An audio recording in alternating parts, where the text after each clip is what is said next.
দেখুন একটু দেখুন, এবারে চোখটা খুলুন। এই দেখুন, এই দেখুন দেখুন, আপনি বলতেন দেখুন এসে গেছে। পড়বে নাম পায়ের চিহ্ন এই বাটে, আমি বাইব না, আমি বাইব না মোর খেয়া তরি এই ঘাটে যখন পড়বে না পায়ের চিহ্ন এই বাটে। সেটা আমি কিন্তু পেয়েছি। নমস্কার, আমি স্বাগতা। দর্শক বন্ধু, আপনাদের সবাইকে আজকে আমাদের এই অনুষ্ঠানে স্বাগত জানাই। আজকে আমাদের এই অনুষ্ঠানটি নারায়ণ দেবনাথ ও বাংলা কমিক্স। আজকের দিনটি একটি বিশেষ দিন, বাঙালির স্মরণে মননে থাকা একটি বিশেষ দিন, 21শে ফেব্রুয়ারি। বাংলা ভাষী যারা বাংলা ভাষায় কথা বলেন, বাংলা ভালোবাসেন, তাদের সকলের জন্য আজকের দিনটির গুরুত্ব এবং মাহাত্ম্য একটি বিশাল স্থান অধিকার করে রয়েছে। পৃথিবীর ইতিহাসে এই একটি ভাষা রয়েছে যার জন্য দুটো রক্তক্ষয়ী সংগ্রাম হয়ে গেছে। বাঙালি হিসাবে, বাংলা ভাষী হিসেবে অবশ্যই আমরা সবাই গর্বিত। আজকের এই দিনটিকে আমরা বিশেষভাবে বেছে নিয়েছি আমাদের আজকের অনুষ্ঠানটির জন্য, নারায়ণ দেবনাথ ও বাংলা কমিক্স। আজ আমাদের এই অনুষ্ঠানে আমার সাথে যারা উপস্থিত রয়েছেন তাদের সকলের সাথে একটু আলাপ করিয়ে দিই। সবার আগে আমাদের সঙ্গে উপস্থিত রয়েছেন শ্রী কৌশিক মজুমদার। নমস্কার কৌশিক বাবু, আজকের এই অনুষ্ঠানে আপনাকে স্বাগত। আমাদের সাথে উপস্থিত রয়েছেন এই মুহূর্তে ডক্টর সায়ন পাল। সায়ন, স্বাগত তোমাকেও। আমাদের সাথে উপস্থিত রয়েছেন সুমনদীপ পান্ডে। সুমনদীপ, তোমাকেও স্বাগত জানাই আমাদের আজকের এই অনুষ্ঠানে। এবং আমাদের সাথে উপস্থিত রয়েছেন বিশ্বদীপ। আজ শুরু করছি আমাদের এই ছোট্ট অনুষ্ঠান। প্রবাদ প্রতিম কমিক্স সাহিত্যিক, হ্যাঁ, প্রবাদ প্রতিম কমিক্স সাহিত্যিক সম্রাট বলেও যাকে, কমিক্সের সম্রাট বলেও যাকে অত্যুক্তি করা হবে না, আমরা বাঙালি হিসেবে যার জন্য গর্বিত, সেই মানুষটি শ্রী নারায়ণ দেবনাথ মহাশয়ের স্মরণ সভায় হিসেবে আমরা জানি গত 18ই জানুয়ারি তিনি অমৃত লোকের পথে যাত্রা করেছেন। তার যে সমস্ত সৃষ্টি তিনি রেখে গেছেন, যে সমস্ত সৃষ্টির সাথে আমরা সবাই বড় হয়েছি, যাদের দেখে আমরা প্রথম বুঝতে শিখেছি ছবি কি, ছবির সাথে গল্প কি, যখন প্রথম আমরা হয়তো সবাই আমার সাথে একমত হবেন যে যখন আমরা প্রথম বুঝতে শুরু করেছি যে কমিক্স কি, তখন আমরা অতটা কমিক্স বিষয়টা বুঝতাম না। তখন আমরা বুঝতাম যে একটা ছবির সাথে গল্প, এবং যেটা আমাদের ভীষণ ভালো লাগতো। হয়তো একটু বড় হবার পর বিষয়টা আমরা বুঝেছি। শ্রী নারায়ণ দেবনাথ, যিনি প্রয়াণকালে তার ঝুলিতে সঙ্গে নিয়ে গেছেন রবীন্দ্রভারতী বিশ্ববিদ্যালয়ের ডেলিট ডিগ্রি, বিদ্যাসাগর পুরস্কার, সাহিত্য আকাদেমি পুরস্কার, বঙ্গবিভূষণ, ভারত সরকারের 4র্থ সর্বোচ্চ নাগরিক সম্মান পদ্মশ্রী। তিনি একক প্রয়াসে কমিক্সের দীর্ঘতম স্ট্রিপ সৃষ্টি করার জন্য বিশ্বখ্যাত। যাই হোক, এবারে আমি আমার কথা বন্ধ করে উপস্থিত আমাদের সাথে যে সমস্ত গুণী মানুষেরা রয়েছেন তাদের সাথে একটুখানি আলাপ করিয়ে নিই। আগে আমি প্রথমেই চলে যাব কৌশিক বাবুর কাছে। কৌশিক দার সাথে দর্শক বন্ধুদের একটু পরিচয় করিয়ে দিই। কৌশিক দা, শ্রী কৌশিক মজুমদার, তিনি পেশায় একজন কৃষি বিজ্ঞানী এবং অত্যন্ত মেধাবী নিরহংকার মানুষটি, স্নাতক ও স্নাতকোত্তর স্তরে স্বর্ণ পদক প্রাপ্ত। এছাড়া তার কি বলবো, মানে যতটাই বলবো ততটাই হয়তো কৌশিক বাবু সম্পর্কে কম বলা হয়ে যাবে। তার বিরল যে সমস্ত কৃতিত্ব রয়েছে, তার অগাধ পাণ্ডিত্যের প্রতিফলন আমরা তার লেখাতে পাই, অবশ্যই দেখতে পাই। যেমন সূর্য তামসী, নিবার সপ্তক, হোমসনামা, নোলা, কুড়িয়ে বাড়িয়ে, মগজাস্ত্র, আরেকটা বইয়ের কথা না বললেই নয়, সেটা হচ্ছে তোপসের নোটবুক। এই বইগুলোর মধ্যে তো তার প্রতিভার স্বাক্ষর আমরা পেয়েই থাকি। তাছাড়া তার বিশেষ যে গুণটি আমাদেরকে মুগ্ধ করেছে, বা বিশেষ যে গুণটির কথা না বললেই নয়, তিনি কমিক্স গবেষক। এবং বাংলা কমিক্সের জগতে যে প্রামাণ্য গ্রন্থ যে কটি রয়েছে, বা আমি জানি না আর কিছু রয়েছে কিনা, তার মধ্যে কৌশিকদার লেখা কমিক্স ইতিবৃত্ত। এই বন্ধুটির কথা না বললে বোধহয় আমার শুরু করাটাই ঠিকঠাক ভাবে আসবে না। কৌশিকদা, আপনার কাছে আমি চলে যাচ্ছি আমার প্রথম প্রশ্ন নিয়ে। ঠিক প্রশ্ন বলবো না, এটা আমাদের নিজেরও কৌতূহল এবং আমার মনে হয় দর্শক বন্ধুদেরও কৌতূহল। আপনি কিভাবে বিষয়টা শুরু করব, মানে যার তুলি কলমের জাদুতে আমাদের শৈশবটা যে রঙিন করে উঠেছে, আপনি সেই জাদুটার মানুষটিকে আপনার খুব কাছ থেকে দেখেছেন, খুব কাছ থেকে জেনেছেন এক কথাতে। তো আপনার সেই এত অন্তরঙ্গতা বা এত কাছ থেকে জানার এই অনুভবটা যদি আমাদের সাথে একটুখানি আপনি ভাগ করে নেন। প্রথমে হচ্ছে সুমনদীপ আর স্বাগতাকে ধন্যবাদ যে আমাকে আজকের মতো একটা দিনে 21শে ফেব্রুয়ারি ভাষা দিবসের দিনে আমাকে নারায়ণবাবুকে নিয়ে বলতে বলা হয়েছে। এটা তো একটা খুব ভালো অভিজ্ঞতা। মানে ওনাকে নিয়ে যত আলোচনা করি, এখন তো আর মানে ওকে তো আর সামনে থেকে পাবো না, আলোচনা করলে কোথাও না কোথাও একটা ভালো লাগা অবশ্যই কাজ করে। আমার সঙ্গে নারায়ণবাবুর আলাপ করিয়েছিল শান্তনু। শান্তনু মানে শান্তনু ঘোষ। তখন শান্তনু জাইডাস ক্যাডিলায় চাকরি করতো। আমিও তখন লেখালেখি করতাম না কিছুই, একদমই লেখালেখি করতাম না। 2012 বা 11 শেষ কিংবা 12ই বোধহয়, 12 সালের কথা। তা তখন ওই আমি একদমই লেখালেখি করতাম না কিছু। আর শান্তনু তখন কমিক সমগ্র এক যে বইটা, সেই বইটাকে ও তখন সদ্য বার করেছিল। তা ওই বইটার পিছনে নিমাই গড়াই দা, মানে ওই লালমাটির নিমাই গড়াই তার ফোন নাম্বার ছিল। কিন্তু আমি শান্তনুর সঙ্গে যোগাযোগ করতে পারিনি। আমার খুব ভালো লেগেছিল বইটা, কিন্তু শান্তনুর সঙ্গে আমি যোগাযোগ করতে পারিনি, চেষ্টা করেও পারিনি। তারপরে আমি ওই কমিক্স নিয়ে একটু উৎসাহী ছিলাম, সেই জন্য ফেসবুকে একটা গ্রুপ খুলি, গ্রুপটার নাম দিই কমিক্স অ্যান্ড গ্রাফিক্স। হ্যাঁ, এবার সেই গ্রুপটা তৈরি করি, তাতে অনেকে বন্ধু বান্ধবরা যোগ টোক দেয়। একদিন আমি ওখানে নারায়ণ দেবনাথে কয়েকটা আমার কাছে যে কটা ওই পুরনো পুজো বার্ষিকীর কমিক্স গুলি ছিল, যেগুলি স্ট্রিপ কমিক্স 4-5 পাতায় করতেন, সেই ঢ্যাপাই ঢোলে হাতে খোল ওরকম টাইপের ছোট ছোট ছোট ছোট কমিক্স। তা ওই রকম 3-4টে রঙিন কমিক্স পোস্ট করেছিলাম। তার তলায় দেখলাম মানে শান্তনু ঘোষ নামে একজন এসে লিখেছে যে এই রঙিন কমিক্স গুলিকে হাই রেজলিউশন পাওয়া যাবে, পাওয়া গেলে আমরা কমিক সমগ্র দিয়ে ব্যবহার করবো, আপনার নাম দেবো, আর এই নাম্বারে ফোন করবেন দয়া করে। তা সেইখান থেকে শান্তনুর সঙ্গে কথা। তা কথা বলতে বলতে আমি বললাম যে নারায়ণবাবুর সঙ্গে দেখা করতে চাই। ও বললে হ্যাঁ, তাহলে তো খুব ভালোই হয়। এবং নারায়ণবাবু কিন্তু একটা কথা বলি, জীবনের শেষ দিন অবধি, যতদিন উনি সুস্থ ছিলেন, উনি সায়নও জানে হয়তো, মানে উনি বাড়িতে খুব লোকজন আসলে পছন্দ করতেন, প্রচন্ড পছন্দ করতেন। মানে আমি এমনও দেখেছি যে উনার শরীর খুব খারাপ, উঠতে পারছেন না বিছানা থেকে সেই অর্থে, কিন্তু বাড়িতে কেউ দেখা করতে এসছে, উনি উঠে গিয়ে সেই উনার যে বসার ঘরটা, যেই ঘরটার ছবি আমরা এখন বারবার দেখেছি, মানে এখন তো বিখ্যাত হয়ে গেছে সেই ঘরটা, সেই ঘরটায় উনি গিয়ে বসছেন। বসে আবার তারা ওই জ্বরের মধ্যে বা শরীর খারাপের মধ্যে তাকে অনুরোধ করা হচ্ছে একটা ছবি এঁকে দিন, উনি তার মধ্যে ছবি এঁকে দিচ্ছেন। এবং এটা কিন্তু উনি কষ্ট করে করছেন না, খুব আনন্দের সঙ্গে করছেন। এবং আরো একটা জিনিস, আমি প্রথম দিকে তো নারায়ণ দেবনাথের সঙ্গে যখন আলাপ পরিচয় ছিল, তখন কিন্তু নারায়ণ দেবনাথ ওয়াজ এ লিজেন্ড, বাট একটা অদ্ভুত ব্যাপার, সেটা হচ্ছে নারায়ণ দেবনাথের কাজ সবাই জানতো, সবাই পরিচিত ছিল, মানুষটাকে খুব বেশি লোক জানতো না, বা ভদ্রলোক কি করেন, কোথায় থাকেন, এই জিনিসটা জানতো না। এটা কিন্তু এর যদি একমাত্র মানে এটার জন্য থ্যাংক ইউ দিতে হয়, প্রথমত শান্তনু ঘোষকেই দিতে হয়, তার কারণ ও দৌড়াদৌড়ি করে সত্যি কাজটা করেছিল। তারপরে আস্তে আস্তে নারায়ণবাবুর সঙ্গে আমার ঘনিষ্ঠতা বাড়লো।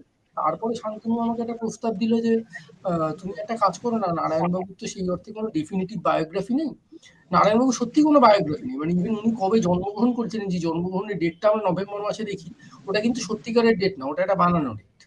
জানি না কতজন জানেন, ওই ডেটে কিন্তু বেশ ধুমধাম করে দেখলাম গত 2-1 বছর ধরে জন্মদিন পালন হচ্ছে। ওটা নারায়ণবাবুর একটা ওই মোটামুটি বলেছেন এইরকম টাইমের মধ্যে, তা সেই রকম একটা ধরে করা হয়েছে।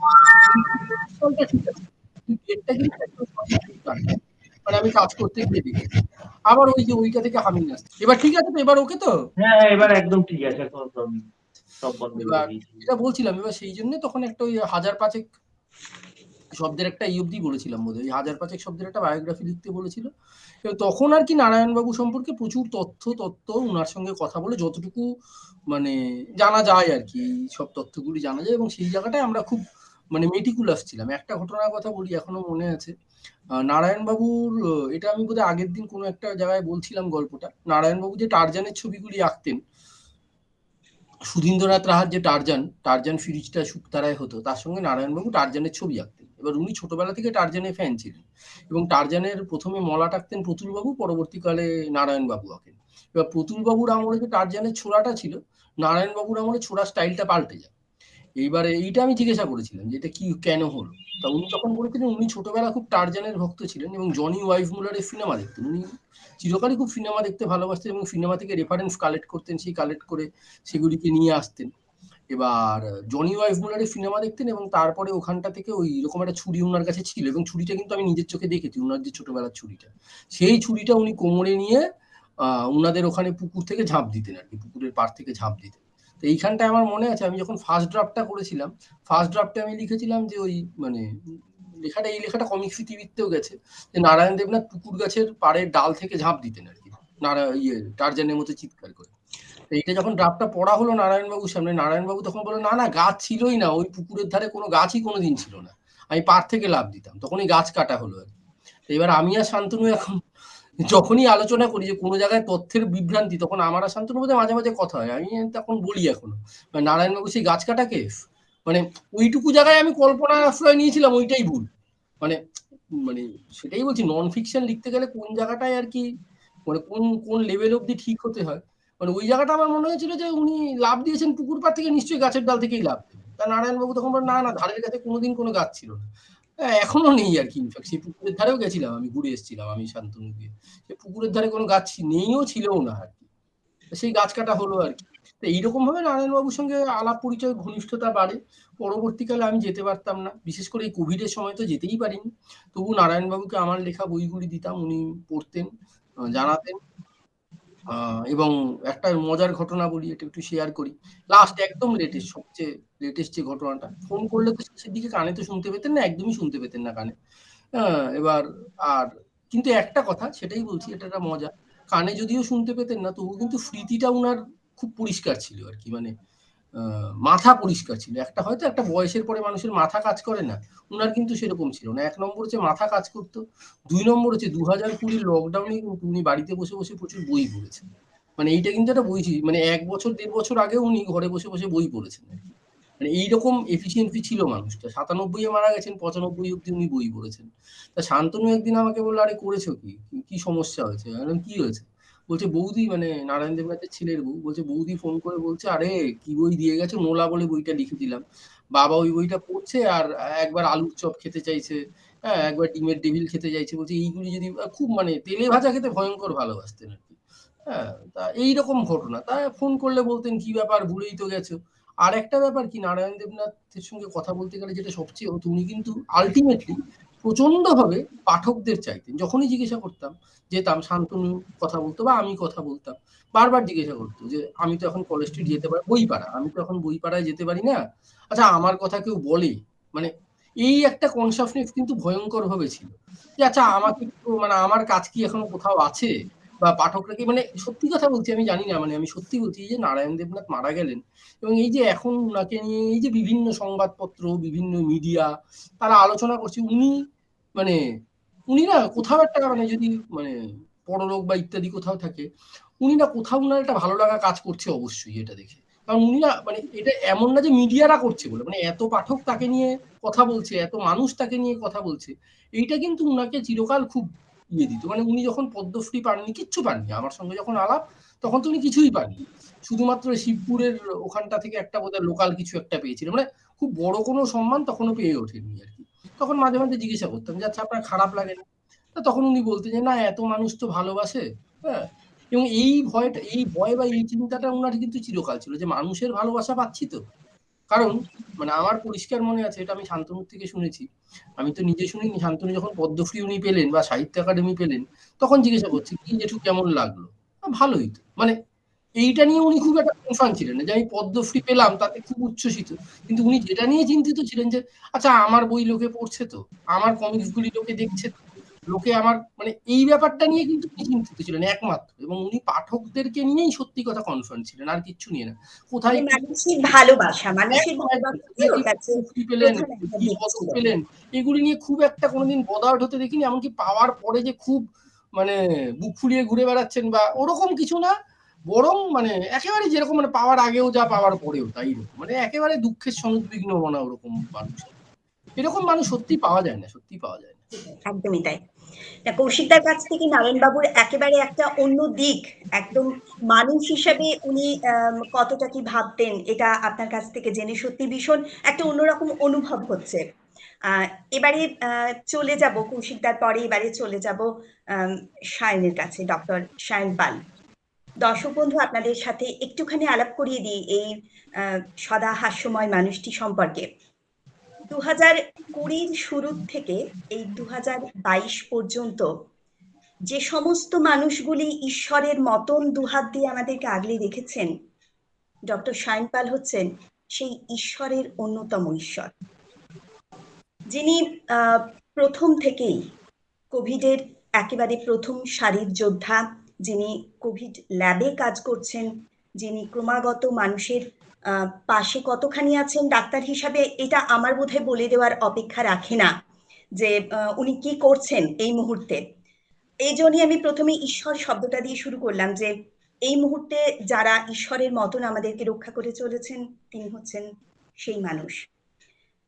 এটা হচ্ছে সায়নের একটা দিক। এছাড়া সায়নের যে দিকটা না বললে নয়, সেটা হচ্ছে যে এই সমস্ত কাজের মাঝে মাঝে, এই সমস্ত কাজের ফাঁকে এই মানুষগুলিকে সেবা শুশ্রূষা বা তাদেরকে জীবনের পথে ফিরিয়ে আনার ফাঁকে যে কাজটি উনি নিরলসভাবে করে চলেছেন সেটি হচ্ছে কমিক্স। সায়নের বর্তমান যে খ্যাতি সেটা কিন্তু বঙ্কু ডাক্তারের, সায়নের থেকেও বেশি, অনেক বেশি খ্যাতি যেটা, সেটা বঙ্কু ডাক্তারের। এবং বঙ্কু ডাক্তার আমাদের সামনেই এই মুহূর্তে উপস্থিত রয়েছেন। দর্শক বন্ধুর সাথে সবার সাথে আলাপ করিয়ে দিই, বঙ্কু ডাক্তারের সৃষ্টিকর্তা রচয়িতা ডক্টর সায়ন পাল এই মুহূর্তে আমাদের সাথে উপস্থিত রয়েছেন। প্রতি মুহূর্তে আমরা বঙ্কু ডাক্তারের অবিস্মরণীয় কীর্তিকলাপ দেখে চলেছি এই মানুষটির জন্য। আমার পরবর্তী প্রশ্ন সায়নের কাছে, আপনি নিজে একজন কমিক্স আর্টিস্ট, আপনার বিখ্যাত চরিত্র বঙ্কু ডাক্তারের অবিস্মরণীয় কীর্তিকলাপ আমরা সবসময় দেখছি, পড়ছি, জানছি। আপনার কাজের মধ্যে ব্যক্তি নারায়ণ দেবনাথ, আপনার আর্টিস্ট মনের সাথে ব্যক্তি নারায়ণ দেবনাথ, এবং আপনার জীবনের মধ্যে, আপনার কমিক্সের মধ্যে ব্যক্তি নারায়ণ দেবনাথ, এই সব মিলিয়ে প্রভাবটা ঠিক কিরকম? কারণ আপনিও ব্যক্তি মানুষটির সাথে অনেকভাবেই ওতপ্রোত ছিলেন, আপনি তার সাথে ব্যক্তিগতভাবে পরিচিত ছিলেন, তো তার, আপনার কাজের জগতে তার প্রভাব, আপনার ব্যক্তি জীবনে তার প্রভাব কতটা? প্রথমেই বলি দিদি, অনেক ধন্যবাদ আমার সব দর্শক বন্ধুদের, আমার অনেক সবাইকে আমার প্রণাম। আজকে যে আমরা যে লড়াইটা লড়ছি সেটা মানে কতটা কঠিন ছিল প্রথমে সেটা হয়তো বলার অপেক্ষা রাখে না, এখন অনেকটা আমরা হয়তো অনেকটাই সামলে উঠেছি। এবারে ব্যাপার হচ্ছে যে আমার কমিক্স চর্চার কথা বলি, কমিক্স চর্চাটা আমাকে বাঁচিয়ে রেখেছে। মানে খুব সত্যি কথা বলতে, যখন এত ডিউটি করে যখন বাড়ি ফিরতাম, আমার তখন কমিক্স পড়া বা কমিক্স আঁকাটা আমার কাছে খুব ইম্পর্টেন্ট ছিল, নইলে আমি পরের দিনের কাজ করার শক্তিটা পেতাম না। আমার কাছে যেটা ব্যাপার হচ্ছে যে ব্যক্তি নারায়ণ দেবনাথকে আমি কৌশিকদা যতটা কাছ থেকে দেখেছেন, আমার মানে অতটা সৌভাগ্য হয়নি, তবে হয়েছিল। যখন আমি প্রথম ওনার সাথে আমার দেখা হয়, তখন আমি পুরোপুরি নন্টে ফন্টে মাটুল দিকে ঠাঁদা মোথায় ডুবেছিলাম সেরকম সময়। তখন খুব সম্ভবত আমি ক্লাস 8-এ পড়ি, যতদূর মনে পড়ছে। 2000 ক্লাস 8 না 9 বোধ হয়, 2002 সাল। 2002 সালের দিনটাও মনে আছে একটা বিশেষ কারণে, 28শে ডিসেম্বর তারিখে। তো সেইখানে আমার শিবপুরেই আমাদের একটা ফ্ল্যাট আছে, তো সেইখানে আমার এক পরিচিত শিল্পী, যিনি কিনা ওনার সাথে খুব ঘনিষ্ঠভাবে যুক্ত ছিলেন কোনো কারণে, তো তিনি আমাকে বলেন যে তুমি দেখা করবে। কারণ আমিও তখন, যেটা হতো, আমি মোটামুটি ক্লাস 5 থেকে আমার একটু কমিক্স আঁকার একটা ঝোঁক চড়েছিল, এবং সেটাও কিন্তু ঝোঁকটা ওনার অনুকরণ কথাটা বলছি, অনুসরণ বলছি না, অনুকরণ করা। তো এবার সেটা দেখে তখন তিনি কি করেন, আমাকে বলেন যে একবার যাবে। কারণ আমি তো সেই স্বর্গ হাতে পাওয়ার মতো অবস্থা। তো বাবা আমাকে নিয়ে যান তার ঠিকানায়, তার সাথে দেখা, যখন আমার প্রথম দেখা হয় সেটা রাস্তায়, তিনি তখন হাতে বাজারের ব্যাগ হাতে ফিরছিলেন। এরপরে যখন তিনি ঘরে ঢুকি, আমি ঘরটা যখন ঢুকে বুঝতে পারি যে এই ঘরেই এত এই সৃষ্টিগুলো হয়, তখন না মানে কিরকম কিছুক্ষণ মোহাচ্ছন্নের মতো ছিলাম। তো তারপরে আমি আমার অনেক যেগুলো ছোটখাটো কাজ করেছিলাম দেখাই, খুব হাস্যকর প্রয়াস সেটা। এবং মানে মানে তার অনুকরণ, সেটা নিশ্চয়ই যার অনুকরণ করছি তার নিশ্চয়ই বুঝতে কোনো সমস্যা হওয়ার কথা না। তো তিনি ওটা দেখে দেখলাম খুব অ্যাপ্রিসিয়েট করলেন। অ্যাপ্রিসিয়েট মানে সে একটা একদম পিঠ ফিট চাপড়ে একাকার কি। তারপরে যেটা হলো, উনি একদম একটা আমাকে বাঁটুল এঁকে দিলেন। বাঁটুল এঁকে, এবং আঁকাটার সঙ্গে যেটা লেখা, তো সেটা আমার এখনো ল্যামিনেশন করে রাখা আছে। তো সেটা মানে ওটা তো আমার একটা অমূল্য সম্পদ আমার জীবনে। তো তারপরে তিনি এবার যেটা হলো সেটা হচ্ছে উনি আমাকে একটা চাইনিজ ইঙ্ক পেন এবং চাইনিজ ইঙ্ক কিভাবে আঁকতে হবে ওই কালো, আমি তখন ইঙ্কিং করতে জানতাম না, মানে ইঙ্কিং কি করে করতে হয় সেটা আমি জানতাম না। তো ওইটা উনি আমাকে গিফট করেছেন। তো আমি সেটা, সেই দুটোও আমার কাছে সেইভাবেই মানে অমলিন স্মৃতির মতো করে, অমূল্য সম্পদের মতো করে রক্ষা করা আছে। এরপরে যেটা হয়, কালে কালে এবার আস্তে আস্তে আমি কমিক্স আঁকতে সত্যি সত্যি একটু একটু করে শিখি। কারণ আমার তো সেই অর্থে কোনো প্রথাগত প্রশিক্ষণ নেই। আমি ওনার দেখে দেখে, ওনার আঁকা দেখে দেখেই শিখি। এবার সেই শিক্ষাটা একটা সময় বঙ্কু ডাক্তারে পরিণত হয়। এবং সেই জায়গাটা যখন হয় তখন ঠিক এই কৌশিকদারও যে মানুষটির সঙ্গে যুক্ত, কৌশিকদা শান্তনুদার কথা বলছেন, যে শান্তনু ঘোষ, উনি একদিন আমার সাথে যোগাযোগ করেন এটা দেখে, এবং বিভিন্নভাবে কথাবার্তা হয়। আস্তে আস্তে একদিন উনি আমাকে খবর দেন যে এরকম তোমার যে বঙ্কু ডাক্তার, সেটা নারায়ণ দেবনাথ পুরস্কারের জন্য মনোনীত হয়েছে। তো স্বাভাবিকভাবেই আমি খুব একটু এই মানুষটার সাথে যা কিছুই মানে ওনার সাথে আরেকবার দেখা হবে বা ওনাকে, উনি আমাকে কিছু ব্যাপার পুরস্কৃত করবেন, এটা আমার কাছে একটা বিরাট বড় সম্মানের ব্যাপার ছিল। তো সেইখানে তখন উনি বলেন যে যাও না একবার দেখা করে এসো। তো আমি 6ই ডিসেম্বর তারিখে গেছিলাম ওনার সাথে দেখা করতে। উনি তো, এবং আমার খুব অবাক লেগেছিল যে উনি আমার কমিক্স পড়েছেন, মানে এটা যে আমার কাছে কত বড় সম্মানের ব্যাপার ছিল, মানে আমি ভাবতেই পারছিলাম না যে আমি যার কমিক্স পড়ে বড় হয়েছি, যার কমিক্স দেখে আমার কমিক্স আঁকার ইচ্ছে, তিনি আমার কমিক্স পড়েছেন এবং বলছেন ওই যে তুমি পাঞ্জাবিটা করেছো, ভীম সিং এর ক্যারেক্টারটা খুব পছন্দ ছিল যে কোনো কারণে, বলেছিলেন আমাকে। তো আমি দেখে তখন তারপরে এবার ঠিক ওই ওই যে বললাম 28শে ডিসেম্বর তারিখটা মনে আছে আমার, ঠিক ওই 28শে ডিসেম্বর তারিখে আবার নারায়ণ দেবনাথ পুরস্কার ওনার হাত থেকে নেওয়ার আমার সৌভাগ্য হয়েছিল। সেখানে ওইখানে বোধহয় কৌশিকদাকে প্রথমবার দেখেছিলাম, কিন্তু যাই হোক কৌশিকদার গভীরতা সম্পর্কে তখন আমার ধারণা ছিল না, অনেক পরে তারপরে বুঝতে পেরেছিলাম যে মানুষটা কি। তো যাই হোক, এইবারে আসি যে দেখুন দিদি, আমি বিভিন্নভাবে বিভিন্ন জায়গাতে বলেছি, কৌশিকদার সঙ্গেও একবার বলেছি, সেটা হচ্ছে আমার কমিক্স আঁকা বা কমিক্স যতটা লিখছি আমি, তাতে ওনার যে প্রভাব, সেটা হচ্ছে যে বর্ণ পরিচয়ের যতটা প্রভাব আমাদের জীবনে থাকে তার থেকে কোনো অংশে কম নয়। কেন কথাটা বলছি, কারণ আজকে কমিক্সের ভাষা আর যেটা লেখার ভাষা, দুটো তো সবসময় এক হয় না। মানে একটা ধরুন ঘটনা আপনি স্ক্রিপ্টের কথা ভাবলেন, সেই স্ক্রিপ্টটা নিয়ে এরপরে আপনি ছবির ভাষায় সেটাকে প্রকাশ করছেন। এবার সেই এক্সিকিউশনটা কেমন হবে সেটা গল্পটার উপর নির্ভর করে। যদি হাস্যরসাত্মক হয় তার একরকম হবে, যদি সেটা রহস্য বা হরর বেসড হয় তাহলে সেটার একরকম হবে। তো উনি যেহেতু ফানিশ কমিক্স চর্চা করতেন এবং মূলত আমিও সেই ধারাটাই চেষ্টা করি করতে, তো আমার কাছে কিন্তু মানে ওনার ভাব, এই যে প্রকাশ মাধ্যম যেটা বা ওনার যে নিজস্ব যে চিত্ররীতি ছিল, সেটাই আমি অনুসরণ করতে যে শুরু করি। এবং ঠিক হাঁটার সময় যেরকম উনি পায়ের ভঙ্গিমা রাখতেন বা যেভাবে উনি একটা এক্সপ্রেশন, বিশেষ করে ওনার ছিল একটা খুব অসাধারণ এক্সপ্রেশন দিতে পারতেন, যেটা কমিক্যাল এক্সাগারেশন বলতে পারি। তো সেইটা যেহেতু ছিল, তো সেই জায়গাটা আমি সম্পূর্ণভাবে প্রথম দিকে কপি করতাম, এখন চেষ্টা করি কিছুটা নিজস্বতা তার মধ্যে রাখতে। যদিও আমি বিশ্বাস করি যে আমার মানে কখনো সেই সাধ্য হবে না ওনাকে এড়িয়ে বা ওনার প্রভাব মুক্ত হয়ে কিছু করার, এবং সেটা আমি সেই কারণে খুব একটা চেষ্টাও করি। তো এটা গেল প্রথম কথা। দ্বিতীয় কথা হচ্ছে যেটা হচ্ছে যে ব্যক্তি নারায়ণ দেবনাথের যে কথা বলছেন, সাম্প্রতিককালে অনেক ঘটনায় আমরা অনেক সময় কি হয়, শিল্প এবং শিল্পী, স্রষ্টা এবং সৃষ্টিকে একটু আলাদা করে দেখতে বাধ্য হই। কিন্তু উনি এটার একটা অত্যন্ত বড় ব্যতিক্রম ছিলেন। আমি একজন অত্যন্ত, মানে কি বলবো, যে খুব সাধারণ মানুষ।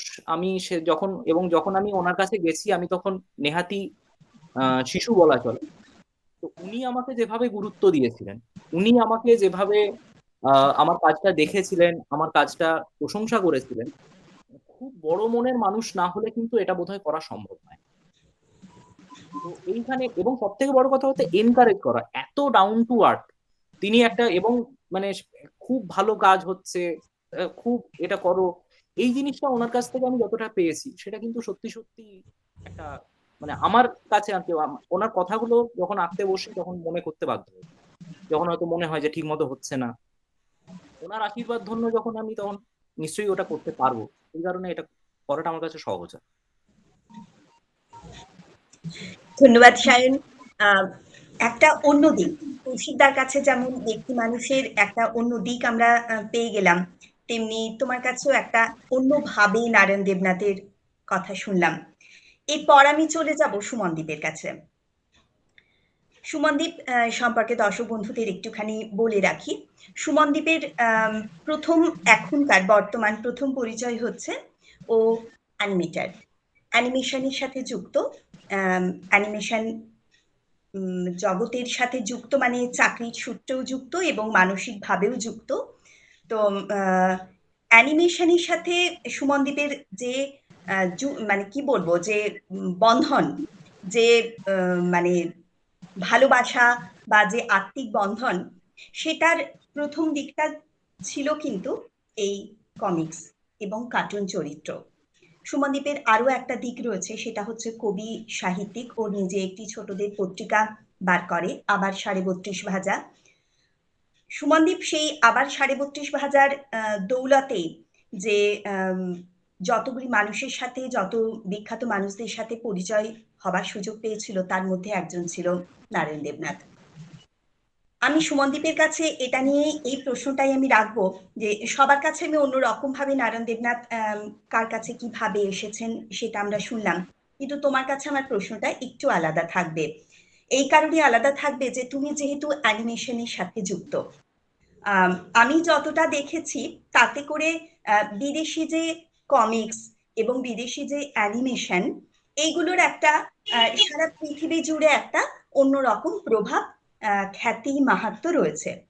বিভিন্ন চরিত্র, বিভিন্ন কার্টুন চরিত্রগুলি সারা পৃথিবী, যেগুলো বাচ্চাদের কাছে, বড়দের কাছে, সবার কাছে ভীষণ প্রিয়। আমাদের বাংলাতেও কিন্তু ভীষণ প্রিয় কয়েকটি কার্টুন চরিত্র রয়েছে। নুনটে ফন্টে, হাঁদাভোঁদা, বাটুল, এরকম আরো কয়েকটি কার্টুন চরিত্র ভীষণভাবে জনপ্রিয় রয়েছে। তোমার কাছে আমার যেটা জিজ্ঞাস্য, তুমি একজন অ্যানিমেশন শিল্পী হিসেবে, তুমি যেহেতু অ্যানিমেশনের সাথে ভীষণভাবে যুক্ত, তো এই এটা আমাদের দেশের, আমাদের বাংলার এই চরিত্রগুলো কেন বিদেশি চরিত্রের মতন ওই হাইপটা পায়নি, ওই প্রভাবটা পায়নি? তোমার কি মনে হচ্ছে, মানে কি কারণ যে এটা কেন নয়? বিদেশি চরিত্রগুলো যতখানি কার্টুনের প্রভাব বিস্তার করে বা যতটা খ্যাতি পেয়েছে, আমাদের এই চরিত্রগুলো বা বাংলার এই চরিত্রগুলো কেন সেই জায়গাটায় পৌঁছতে পারছে না বলে তোমার মনে হচ্ছে?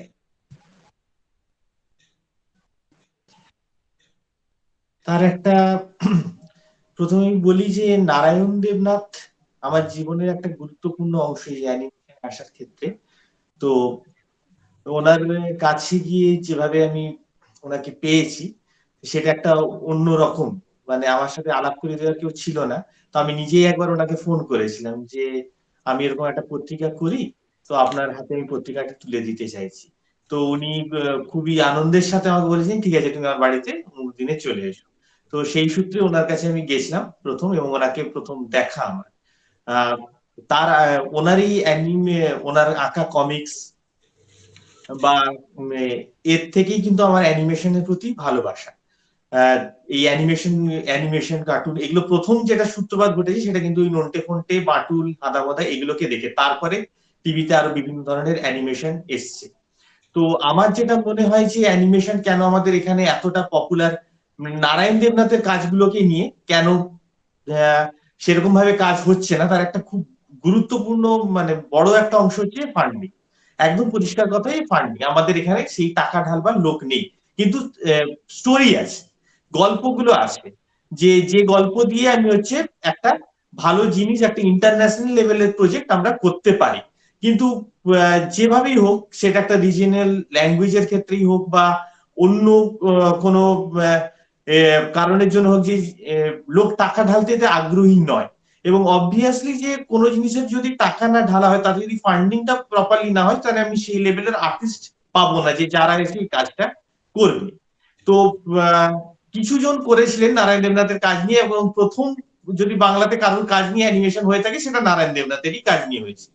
এবং 2-3 জন করেছিলেন, তখন জি বাংলাতে হতো, কিন্তু সেই কাজের কোয়ালিটি অত্যন্ত নিম্নমানের, যে মানে মানে সেটা কারোর সাথে কম্পিটিশনে আসার কথা নয়, কিন্তু তবুও তার কাজ নিয়ে একমাত্র হয়েছিল। তো আমাদের যেটা একটা আমাদের মনে হতেই পারে যে এত ভালো ভালো জায়গাতে কাজ হচ্ছে, তো ওনার কাজটাকে নিয়ে কেন কাজ হচ্ছে না। তো আমার ব্যক্তিগতভাবে যেটা মনে হয়, সেটা হচ্ছে যে মানুষের সেইভাবে হয়তো আমরা তাকে প্রচার করিনি। কারণ আজকে চাচা চৌধুরীকে নিয়েও ডিজনি থেকে একটা কাজ হচ্ছে, যেটা প্রাণের একমাত্র ইন্ডিয়ান কমিক্স যাকে নিয়ে কাজ হচ্ছে। কিন্তু নারায়ণ দেবনাথকে সেইখানেও নেগলেক্ট তিনি। ইন্ডিয়ান কমিক্স নিয়ে জেনারেলি কাজ হয় না, কারণ ইন্ডিয়ান কমিক্সে যদি আমরা ডায়মন্ড কমিক্স এর অংশটাকেও যদি দেখি, তাহলে দেখতে পাবো যে ডায়মন্ড কমিক্সে প্রচুর একটা হিউজ ইউনিভার্স আছে, সেটাকে নিয়েও কাজ হয়নি, কিন্তু তার মধ্যে চাচা চৌধুরীকে নিয়ে তবুও কাজ হয়েছে। কিন্তু সেই দিক থেকে নারায়ণ দেবনাথের কমিক্স নিয়ে কাজ হয়নি, তার একটাই কারণ হচ্ছে যে নারায়ণ দেবনাথ অল ওভার ইন্ডিয়াতে খুব বেশি একটা অ্যাকসেপ্টেড নয়। আমাদের কাছে যতটা কাছের, আমরা যতটা সেটাকে পড়ে বড় হয়েছি, আমার মনে হয় না যে অল ওভার ইন্ডিয়াতে এই নারায়ণ দেবনাথকে পড়ে বাচ্চারা বড় হয়েছে বা তাদের কাছে এটা কতটা অ্যাকসেপ্টেড। তো সেই কারণের জন্যই হয়তো এই তাকে সেইভাবে ছড়িয়ে দেওয়া হচ্ছে না বা ছড়িয়ে দেওয়া হয়নি। এবং মানে তার দ্বিতীয় তুমি বলতে চাইছো যে প্রচারের দিকটা এবং তার সাথে প্রচারের দিকটা যেহেতু নেই, এবং এই সাম্প্রতিক নারায়ণ দেবনাথের কাজগুলোকে ইংলিশে অনুবাদ করা থেকে শুরু করে, সেটা বেশ কিছু বছর ধরে শুরু হয়েছে, কিন্তু সেটাও আমার মনে হয় না যে ওই রকম ভাবে শুরু হয়েছে যে যার জন্য মানুষ বেশি ইন্টারেস্টেড হবে। কারণ তার আগেই এখানে মার্ভেল কমিক্স, ডিসি কমিক্স, এগুলো কিন্তু একটা বাজার দখল করে বসে আছে নারায়ণ দেবনাথের আগে। তো আমার একটা মানে যেটা সব থেকে গুরুত্বপূর্ণ জিনিস, সেটা হচ্ছে যে মার্কেটিং। যদি ঠিকভাবে নারায়ণ দেবনাথকে মার্কেটিং করা যায়, উপাদানের কিন্তু কোনো অভাব নেই। নারায়ণ দেবনাথের ভেতরে যে স্টোরিটা আছে, যে গল্পগুলো আছে, তিনি যেভাবে যে লেভেলের এঁকেছেন, সেখানে কিন্তু উপাদানের কোনো নেই। সেটা কিন্তু যথেষ্টভাবে ইন্টারন্যাশনাল মার্কেটের সাথে যুক্ত হওয়ার কথা। কিন্তু যেটা সমস্যা, সেটা হচ্ছে মার্কেটিং। সেটাকে ঠিকঠাক ভাবে যদি আমরা প্রচার করতে পারি, সেখানে যদি ঠিকঠাক ভাবে আমরা মার্কেটিংটা করতে পারি, তাহলে কিন্তু এটা অবভিয়াসলি একটা ইন্টারন্যাশনাল প্রজেক্ট হতে পারে। বিশেষত বাটুল বা হাদা ভোদা বা নন্টে ফন্টে, তার ভেতরে এত বেশি পরিমাণ কন্টেন্ট আছে যে এটাকে যদি ঠিকঠাক ভাবে প্যাকেজিং করা যায়, ঠিকঠাক ভাবে যদি এটাকে মার্কেটিং করা যায়, তাহলে কিন্তু নারায়ণ দেবনাথকে নিয়ে আগামী দিনে আমরা একটা অদ্ভুত সুন্দর কাজ দেখতে পাবো। এবং এমসিইউ ডিসিইউ মতো আমরা কিন্তু বলতে পারবো আমাদের একটা এমসিইউ আছে, নারায়ণ কমিক ইউনিভার্স, মাল্টিভার্স আছে, যেখানে আমরা একদিকে হয়তো বাটুল দি গ্রেট কেও পেয়ে যাবো, একদিকে হয়তো আমরা নন্টে ফন্টে কেও পেয়ে যাবো, একদিকে হাদা মোদা কেও পেয়ে যাবো। সেটা আমরা পাবো, সেই উপাদান আছে। কিন্তু যেটা নেই সেটা হলো প্রচার, সেটা হলো অ্যাওয়ারনেস। আমাদের নারায়ণ দেবনাথ আমাদের বাঙালিদের মধ্যেই বেশিরভাগটা রয়ে গেছে, সেটাকে আমরা তুলে ধরতে পারি। এই বিষয়ে বোধহয় ইংলিশে অনুবাদ করা হয়েছে, এবং কিছু জিনিস বোধহয় ইংলিশে কোনো কমিক্স, কিছু কিছু কমিক্স বোধহয় গেছে। এটা সায়ন বা কৌশিকদা অনেক ভালো বলতে পারবে নারায়ণ দেবনাথের কিছু জিনিস। কথা বলবো, সত্যি মানে যেটা নাকি ফ্যাক্ট, সুমনদীপ অনেকগুলি কথা বললো, এবং মানে প্রতিটি কথাই খুব হার্ড হিটিং এবং সত্যি কথা। এবার আমি ওই একটা কথাকেও আমি মানে অপোজ করছি না, ও যা বলেছে 100% ঠিক বলেছে। মানে তার সঙ্গে আমি আরো কিছু খারাপ তথ্য দিচ্ছি আর কি, মানে যে তথ্যগুলি দুঃখের খবর আমি দিচ্ছি। 1 নম্বর, নারায়ণ দেবনাথের যেটা নাকি মেইন কথা, দুটো কথা বলি, সেটা হচ্ছে নারায়ণ দেবনাথের কমিক্সের বিষয়ে আলোচনা এই কদিনে যা দেখলাম, বহু লোকের বক্তব্য সেরকম ভাবে অনুবাদ হয়নি বলে উনি ছড়াননি, এটা ভুল কথা। নারায়ণ দেবনাথের 2012 সালেই লালমাটি বাটুল দি গ্রেট অনুবাদ করে ছেপেছিল, যে বই বিক্রি হয়নি, তাই হয়ে নিমাইদার কাছে পড়েছিল, কেউ কেনেনি। তারপরে বিবুক শুরু করলো নন্টে ফন্টে করা, তারও বিক্রি যে খুব বেশি তা না। প্রধান কথা হচ্ছে আমাদের বাংলায় কমিক্সের মার্কেটটা এখনো তৈরি হয়নি, এটা হচ্ছে খুব খুব সত্যি। সেকেন্ড কথা, যেহেতু মার্কেট তৈরি হয়নি, প্রকাশক সেখানে টাকা ঢালতে নারাজ। আজকে যদি সায়ন বলে যে আমি একটা 10 পাতার বঙ্কু ডাক্তার করব, বেশি না 10 পাতার বঙ্কু ডাক্তার করব, রঙিন, ওর প্রকাশক পাবে না, আমি এক্ষুনি লিখে দিচ্ছি, কোনো প্রকাশক করতে রাজি হবে না। সব প্রকাশকেরই 2 পাতার বঙ্কু ডাক্তারই গিয়ে শেষ হয়ে যাবে। 2 পাতার রঙিন কমিক্স তুমি করো, সেটা আরো 10টা লেখার সঙ্গে একটা অ্যাড অন থাকবে। শুধু বঙ্কু ডাক্তারকে নিয়ে ও যদি কিচ্ছু না, টিনটিনের মতো একটা 62 পাতার কমিক্স তো করতেই পারে কন্টেন্ট দিয়ে। হ্যাঁ, এই জায়গাটাতে সাথে আপনার বক্তব্যটা একই রকম। সমস্যাটা বলি, মজার ব্যাপার, মানে সবচেয়ে দুঃখজনক ব্যাপার যেটা, আমাদের প্রতিবেশী দেশ বাংলাদেশে কমিক্সের রীতিমতো ইন্ডাস্ট্রি তৈরি হয়ে গেছে। বিদেশে যেরকম একজন ইঙ্কিং করে, একজন ছবি আঁকে, একজন রং করে, একজন, বাংলাদেশে সেরকম হয়েছে। আমি একদম পরিষ্কার বলছি, যেহেতু বাংলাদেশের ঢাকা কমিক্সের প্রত্যেকে যারা আছেন তাদের প্রত্যেকের সঙ্গে আমার খুব ভালো সম্পর্ক এবং রেগুলার কথাবার্তাও হয়। ওরা আমার ভালোবাসে, সবই আমার জুনিয়র, সবাই আমার বয়সে কম। মেহেদি আছে, মিতু আছে, মাহতাব রশিদ আছে, ওরা যারা সব আছে। নাবিল তো এখন নতুন কাজ করলো ইয়ের সঙ্গে, সাপোৎসনে বলে যে একটা কাজ। আমি একটা ছোট্ট ঘটনা বলি, সায়ন হয়তো জানি না বাকিরা জানে কিনা। কিছুদিন আগে বাংলাদেশে একটা কমিক্স বই বার করেছে, 450 পাতার কমিক্স। এইটা করার সাহস বাংলাদেশ দেখাতে পারছে। আমাদের এখানে আমরা 40 পাতা কমিক্স করার সাহস দেখাতে পারছি না, তার কারণ প্রকাশক বলছে এই টাকা উঠবে না। আমি দায়িত্ব নিয়ে বলছি, আমাদের এখানে নতুন কমিক্স হোক, পুরনো কমিক্স হোক, একমাত্র পারুল ছাড়া, আমি মানে একদম প্রকাশনা ধরে বলছি, একমাত্র পারুল ছাড়া কেউ কমিক্স সফলভাবে এখানে বিক্রি করতে পারে। এটা আমাদের এখানকার বাজারের ব্যর্থতা। সেকেন্ড কথা, আমাদের এখানে এখনো কমিক্সকে দেখা হয় অ্যাড অন হিসাবে, মানে আরো 10টা লেখা থাকবে একটা ম্যাগাজিনে, তার সঙ্গে 2 পাতার কমিক্স, যেরকম নারায়ণ দেবনাথ সারাদিন জীবন করতে বাধ্য হয়েছে। আজকে সায়নের কাছে যদি ওর বঙ্কু ডাক্তারকে নিয়ে একটা 60 পাতার কন্টেন্ট থাকে, ও সেই কন্টেন্ট নামাতেই পারবে না, তার কারণ ফান্ডিং নেই। ওকে 2 পাতার ছোট্ট ওই যে কিছু ফ্ল্যাপস্টিক, কিছু ছোট ছোট কমেডি, কিছু ফানিশ দিয়ে ওকে শেষ করতে হবে। এইবার এই করতে করতে সায়ন যখন বুড়ো হবে, তখন দেখবো অনেকগুলো ছোট ছোট ছোট ছোট গল্প লিখেছে, একটা বড় উপন্যাস করতে পারেনি। ডিসি বা মার্ভেল কিন্তু সেটা করেছে, বাংলাদেশের ঢাকা কমিক্সে কিন্তু সেটা হচ্ছে সেখানে ফিনিশ করছে 60 পাতা 62 পাতার একটা করে। আর সেকেন্ড কথা হচ্ছে, ওরা যে ক্যারেক্টারটা তৈরি করে সেই ক্যারেক্টারটাকে টেনে নিয়ে যাচ্ছে এবং শুধু কমিক্স বই সেটা যাচ্ছে, আর কোথাও না। মানে তোমাকে সেই ক্যারেক্টারটা পেতে গেলে, রিফাত বলে যে ক্যারেক্টারটা আছে, ওটাকে পেতে গেলে তোমাকে ওই কমিক্স বইটাই কিনতে হবে। সেকেন্ড কথা হচ্ছে, ওদের ওখানে যে অ্যাডাপ্টেশনটা হচ্ছে, বড় বড় উপন্যাস নিয়ে ওরা অ্যাডাপ্টেশন করছে। নাবিলের যে উপন্যাসটা ওরা নিল, উপন্যাসটা তো মোটা উপন্যাস, আমাদের এখানে অভিযান থেকে বেরিয়েছিল, সেই গোটা উপন্যাসটাকে নিয়ে 450 পাতার একটা অ্যাডাপ্টেশন করলো। এবার এখানটা একটা প্রশ্ন উঠবে যে ওরা 450 পাতা অ্যাডাপ্টেশন করতে পারলো কোন সাহসে? সাহস হচ্ছে ওরা জানে এই জিনিস আমরা বিক্রি করতে পারবো। এবার ওদের বিক্রির ডিস্ট্রিবিউশনটা কিরকম আমি সেটাও জিজ্ঞাসা করছি, মানে এর মধ্যে কোনো লুকো ছাপার ব্যাপার নেই, আমি জিজ্ঞাসা করছি তোমরা ডিস্ট্রিবিউট করো কি করে? ওদের ওখানে পানের দোকানে কমিক্স বিক্রি হয়, ওদের ওখানে শপিং মলে যেখানে আইসক্রিম বিক্রি হয়, আইসক্রিমের পার্লারের পাশে ঢাকা কমিক্স একটা করে স্ট্যান্ড বসিয়ে দিয়েছে। ওখানে ঠিক এই মডেলটা বহু বছর আগে নিয়েছিল পেঙ্গুইন। ব্যাপারটা কি, আইসক্রিম খেতে গেল কেউ, কথার কথা 100 টাকার আইসক্রিম কিনলো, এবার বা 80 টাকার আইসক্রিম কিনলো, কথার কথা বলছি, 20 টাকা ফেরত দেওয়ার বদলে আইসক্রিমের পার্লারের দোকানদারের সঙ্গে কথা আছে, দাদা একটা কমিক্স নেবেন নাকি, বলে হ্যাঁ দিয়ে দাও, তাহলে একটা কমিক্স ওখান থেকে দিয়ে দিই। ওরা অদ্ভুতভাবে বিক্রি করছে, নেবেন নাকি, বলে হ্যাঁ দিয়ে দাও, তাহলে একটা কমিক্স ওখান থেকে দিয়ে দিই। ওরা অদ্ভুতভাবে বিক্রি করছে। এইরকম বিক্রি একমাত্র আমাদের এখানে স্বপন কুমারের বই হতো। স্বপন কুমারের বই ট্রেনে বাসে বিক্রি হতো, স্বপন কুমারের বই পাড়ার পানের দোকানে বিক্রি হতো। ওরা সেইভাবে কমিক্সটাকে বিক্রি করে। আমাদের এখানে কিন্তু সেই ভিজনে কমিক্সকে বিক্রি করাই হচ্ছে না। একমাত্র কিছুটা করতে পেরেছে পারুল। বা পারুল কি করে পেরেছে, এই কোশ্চেনেরও জবাব আছে আমার কাছে। পারুল কি করে পেরেছে? পারুলের বিশাল বইয়ের মার্কেট আছে, স্কুল বইয়ের মার্কেট। এবার ওরা করছে কি, স্কুলের যে বইগুলি যেসব জায়গায় ডিস্ট্রিবিউট করছে, সেই সব জায়গায় অ্যাড অন হিসাবে কমিক্সের বইগুলিকে গুঁজে দিচ্ছে। তার ফলে যেসব ছাত্রছাত্রীরা 10টা ভূগোল বই, ওই একই ফান্ডা, একটা ভূগোল বই একটা ইতিহাস বই কিনে দেখছে 50 টাকা বেঁচে থাকছে, সেই টাকা দিয়ে পারুল প্রকাশনেরই কমিক্সের বইটা কিনছে। অন্য কোনো প্রকাশক কিন্তু এই জায়গাটায় ঢুকতেই পারছে না, পারুল ঢুকতে পারছে, তার কারণ ওর মানে পাঠ্য বইয়ের মার্কেটটা আছে। সেই জন্য আমি বলছি, এই যে এইটা তো গেল শুধু পশ্চিমবঙ্গের গল্প। আমি তো যে বাজারটা বললাম শুধু পশ্চিমবঙ্গের বাজার। এইবারে চাচা চৌধুরী কি করে বিক্রি হতো? চাচা চৌধুরী ভয়ঙ্কর ভাবে বিক্রি করেছে হুইলার, একা হুইলার চাচা চৌধুরীর দায়িত্ব নিয়ে বিক্রি করেছে। ভারতবর্ষের যে কটা স্টেশন আছে, যে কটা প্ল্যাটফর্ম আছে, যে কটা স্টেশনে যে কটা প্ল্যাটফর্ম আছে, তাতে যে কটা হুইলার আছে, প্রত্যেকটা তার কিছু পাওয়া যাক না যাক ডায়মন্ড কমিক্স পাওয়া যায়। এই ডিস্ট্রিবিউশন ডায়মন্ড কমিক্স শিওর করেছে। আমাদের বাংলার কোন প্রকাশক, আমাদের বাংলার যে কোনো প্রকাশক, আমি খুব দায়িত্ব নিয়ে বলছি, ওই কলেজ স্ট্রিটের 2.5 কিলোমিটার তার বাইরে ডিস্ট্রিবিউশন একদম মানে খুব খারাপ অবস্থা প্রকাশকদের, একদম। 2.5 কিলোমিটারের মধ্যে যত ইয়ে। এবং মানে এটা খুব দুঃখজনক, মানে কমিক্সের কথা তো আরো বেশি, মানে বাকি বাকি প্রকাশনেও তাই।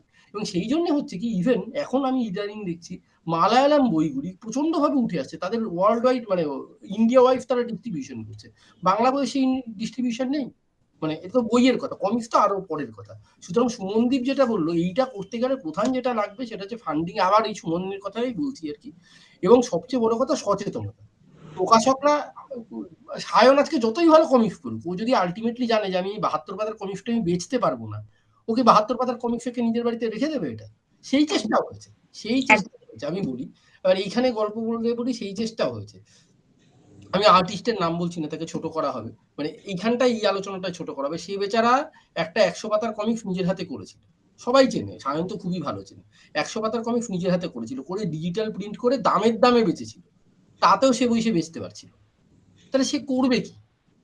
একটা আর্টিস্ট আজকে সায়নের ইচ্ছা হলে কি করবে? ওকে তো আলটিমেটলি সেই কিশোর ভারতী 2 পাতা 4 পাতার বেশি ওর স্কোপ নেই না।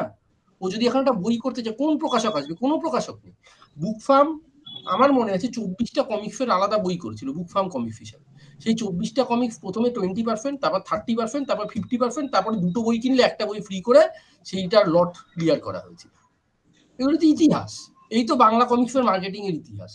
মানে এই কথাগুলি আজকের দিনে বলতে ভালো লাগছে না, নারায়ণ দেবনাথের স্মরণ সভা হচ্ছে, সুমনদীপ আসলে প্রসঙ্গটা তুললো তো, সেই জন্য আমি দাদা এটা দরকার আছে, কারণ আমাদের তো মানে এটা হচ্ছে শুধু নারায়ণ দেবনাথ, মানে উনি বাংলা কমিক্স কে তো অনেক কিছু দিয়ে গেছেন, তারপরে আমরা কোথায় কোন জায়গায় ব্যাপারটাকে মেনটেন করছি সেটাও আমাদের একটু আত্মসমালোচনার দরকার। তিনি গেছেন, এবার আমরা সেটাকে নিয়ে কি করছি বা আমরা সেটাকে নিয়ে কি করতে পারি। এতে আরেকটা জিনিস আমার সংযোগ, সুমনদীপের কাছে যেটা আমার তারপরে প্রশ্ন ছিল, মানে একই সাথে প্রশ্নটা ছিল। না এটা আরেকটা, আমি একটা ছোট্ট কথা একটু সংযোগ করতে চাইছি, সেটা হচ্ছে যে কমিক্সের বড় অসফলতার পিছনে একটা বড় কারণ হচ্ছে কমিক্সের দামটা। কারণ কমিক্স কারা পড়ে? আমাদের দেশে কমিক্স কিন্তু আমেরিকা বা জাপানের মতন অফিস ফেরত লোক বা বয়স্ক মধ্যবয়সী বা যারা চাকরি বাকরি করে তারা কিন্তু পড়ে না। আমাদের এখানে কমিক্সের কিন্তু অ্যাভারেজ পাঠক রিডার আসছে কিন্তু কলেজ থেকে, স্কুল থেকে। তো তাদের কাছে কিন্তু নিজেদের পয়সা থাকে না, এবং একটা কমিক্সের দাম যদি 400 টাকা হয়, 450, 500, 700 টাকা হয়, সম্ভব একটা মানুষের পক্ষে কেনা? আমি একটা ছোট্ট তথ্য দিই তোমায়। এই যে বইটা বাংলাদেশ থেকে বেরিয়েছে, 450 পাতার বই 500 টাকা দাম। ইন্ডিয়াতে 500 টাকা দামের দামে বিক্রি হচ্ছে। এই বইটা প্রায় ব্ল্যাকে বিক্রি হচ্ছে, তুমি জানো? আমার কাছে একদম ডেফিনিট খবর আছে, প্রায় ব্ল্যাকে বিক্রি হচ্ছে। মানে বইটা বাংলাদেশ থেকে 10 কপি 12 কপি আসছে, আসার আগে বুক হয়ে যাচ্ছে। বাংলাদেশে অলরেডি 3টে এডিশন হয়ে গেছে। একটা 500 টাকার কমিক্সের বই, 450 পাতার বই, প্রথম কথা এই দামটাই আমাদের কাছে অ্যাবসার্ড। আমাদের এখানে কেউ এই দামে বইটা ছাড়তেই পারবে না, মানে একেবারে নেক টু নেক বইটা দাম ছেড়েছে। কিন্তু ছাড়ার পরে ওইটা বাংলাদেশের টপ 5 বেস্ট সেলারদের মধ্যে আসছে। সেইটার বাংলাদেশের যে টপ যে ইংরাজি এবং বাংলা কাগজগুলি, সেখানে একদম প্রাইম রিভিউতে একটা কমিক্সের বই হচ্ছে। এবং সেটা তো আদ্যন্ত মানে মানে ইয়েতে বড় বড় করে লেখা আছে, ওই সাপোৎসনীতে বড় বড় করে লেখা আছে 18 বছরের নিচের কেউ পড়বেন না। পরিষ্কার কথা, সেখানে স্কুল বাচ্চাদের কোনো স্কোপই নেই। সেখানে যারা পড়ছে তারা সবাই কলেজ স্টুডেন্টও না, বা তার চেয়েও বড় ম্যাচিওর লোকজন যারা পড়ছে। আমার যারা পরিচিত তারা সবাই বিবাহিত, সংসার করছে। এবং যে তুমি যেটা বলে চাকরি বাকরি করা লোকজন না, তা কিন্তু না, তারা সব চাকরি বাকরি করা লোকজন। তার মানে তারা বাংলাদেশের কমিক্স এই টার্গেট অডিয়েন্সটাকে পেয়ে গেছে, ম্যাচিওর অডিয়েন্সটা। এবং ওখানটা বড় বড় করে লেখা আছে ফর ম্যাচিওর রিডার। হ্যাঁ, বাংলাদেশ যেটা করেছে সেটা হয়তো আমাদের দেশেরও, মানে আমাদের বিশেষ করে পশ্চিমবাংলার কথা বলছি, সেরকম একটা জায়গাতে নিয়ে যেতে পারলে নিঃসন্দেহে ব্যাপারটা ভালো অন্যরকম। হয়তো, অবশ্যই ভালো। তাহলে তাহলে আমার যেটা জানার আছে, তাহলে আমাদের তো কোনো পাঠকের তো অভাব নেই। পাঠক না, এটাই তো বলছি।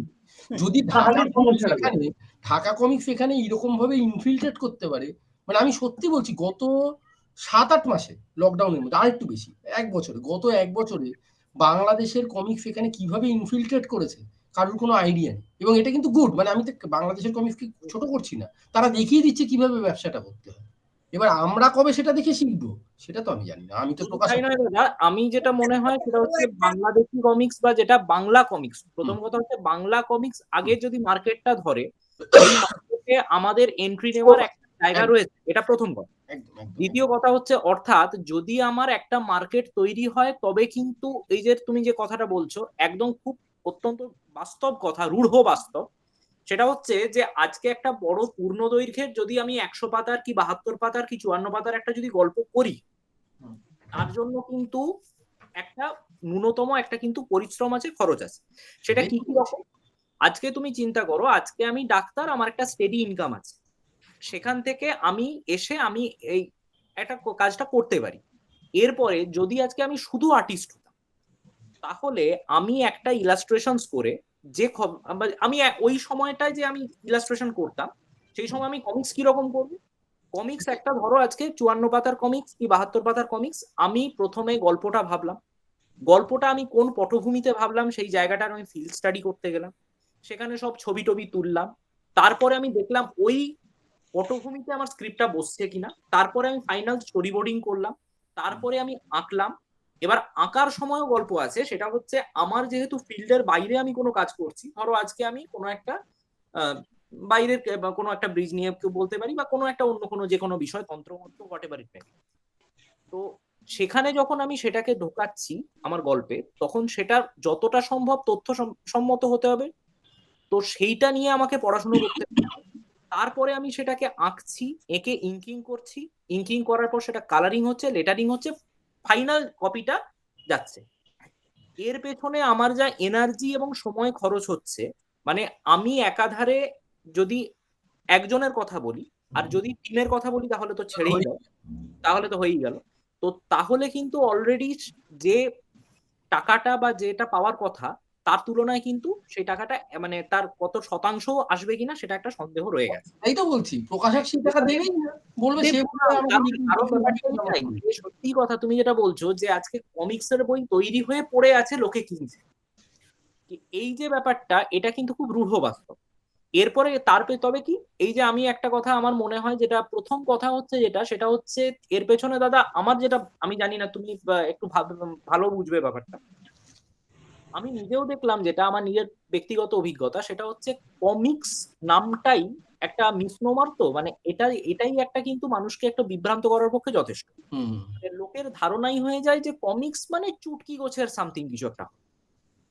জেনারেল পপুলেশন যারা খুব একটা হয়তো কমিক্স চর্চা করে না, মানে এমনি বই পড়া কমেছে, বই পড়ার মধ্যে কমিক্স পাঠকের সংখ্যা তুলনামূলক কম, তার মধ্যে কমিক্স বোঝার লোকের সংখ্যা আরো কম।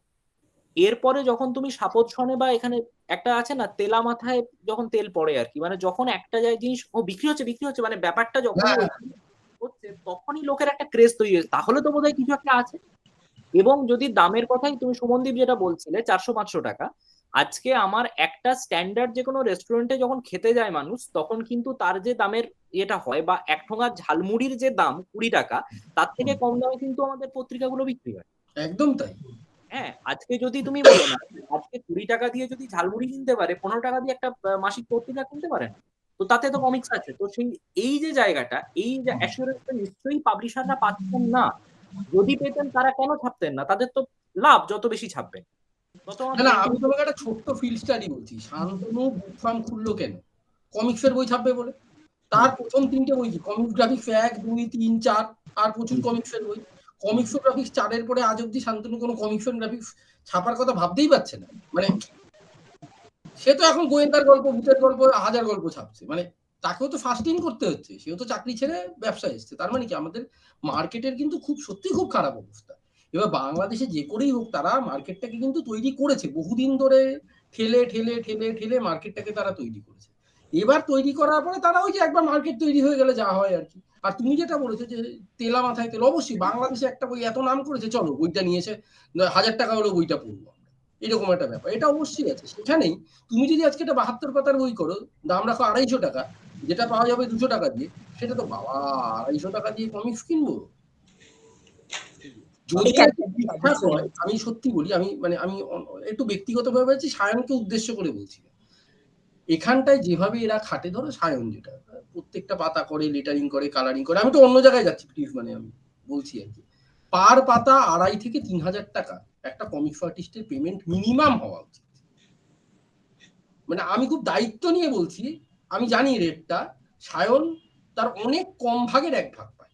মানে এটাই রেট এখানকার রেটটাও আমি জানি, পাওয়া কত উচিত সেটাও জানি। 2,500 থেকে 3,000 8টা প্যানেলে পাওয়া উচিত, যদি 8টা প্যানেল করে বা 6টা প্যানেল করে। কিন্তু কত পায় সেই অ্যামাউন্ট আমি বলতে চাই না। মানে যেটা কমিক্স এর ক্ষেত্রে সুমনদীপ, তুমি একটা কথা ভাবো, কমিক্স হচ্ছে একটা কিন্তু গতিশীল মাধ্যম। এখানে একটা পার্টিকুলার ইলাস্ট্রেশন যদি হিসাবে আমি ওটা দেখি, দ্যাট সেটাই তো বলছি। Full synchronization with the previous and the next image. তো তাহলে একটা স্ক্রিপ্ট অনুযায়ী যেভাবে হচ্ছে কাজটা, তার মানে তুমি যদি একটা ছবির কথা ভাবো, তাহলে পার পেজ আমার 12টা ছবি যাচ্ছে। সেটাই তো বলছি। আজকে এইবারে আমি আমাদের টপিকে যদি ভাবি, নারায়ণ দেবনাথ এত বছর ধরে এত গল্প নিজের মতো করে প্যানেলিং করে গেছেন, এবং পার পেজ যদি মানে তুমি যদি ইলাস্ট্রেশন ভাবো, তাহলে পার পেজে উনি 8টা থেকে, দাদা যেটা বললো, 8টা থেকে 10টা মানে ছবি, ইন্ডিভিজুয়াল ছবি আছে, তাই না? তো তার মানে তুমি তার এর সংখ্যাটা ভেবে দেখো। হ্যাঁ, একদম আমি নিউটন বইমেলা সেদিন বসে বসে হিসাব করছিলাম। নিউটন বইমেলায় আমি এমনি হঠাৎ বক্তৃতা মানে বলতে বলতে হঠাৎ আমি না মানে বসে বসে হিসাব করা শুরু করলাম। আমি এখানেও বলি হিসাবটা মানে শুনলে মাথা খারাপ হয়ে যাবে।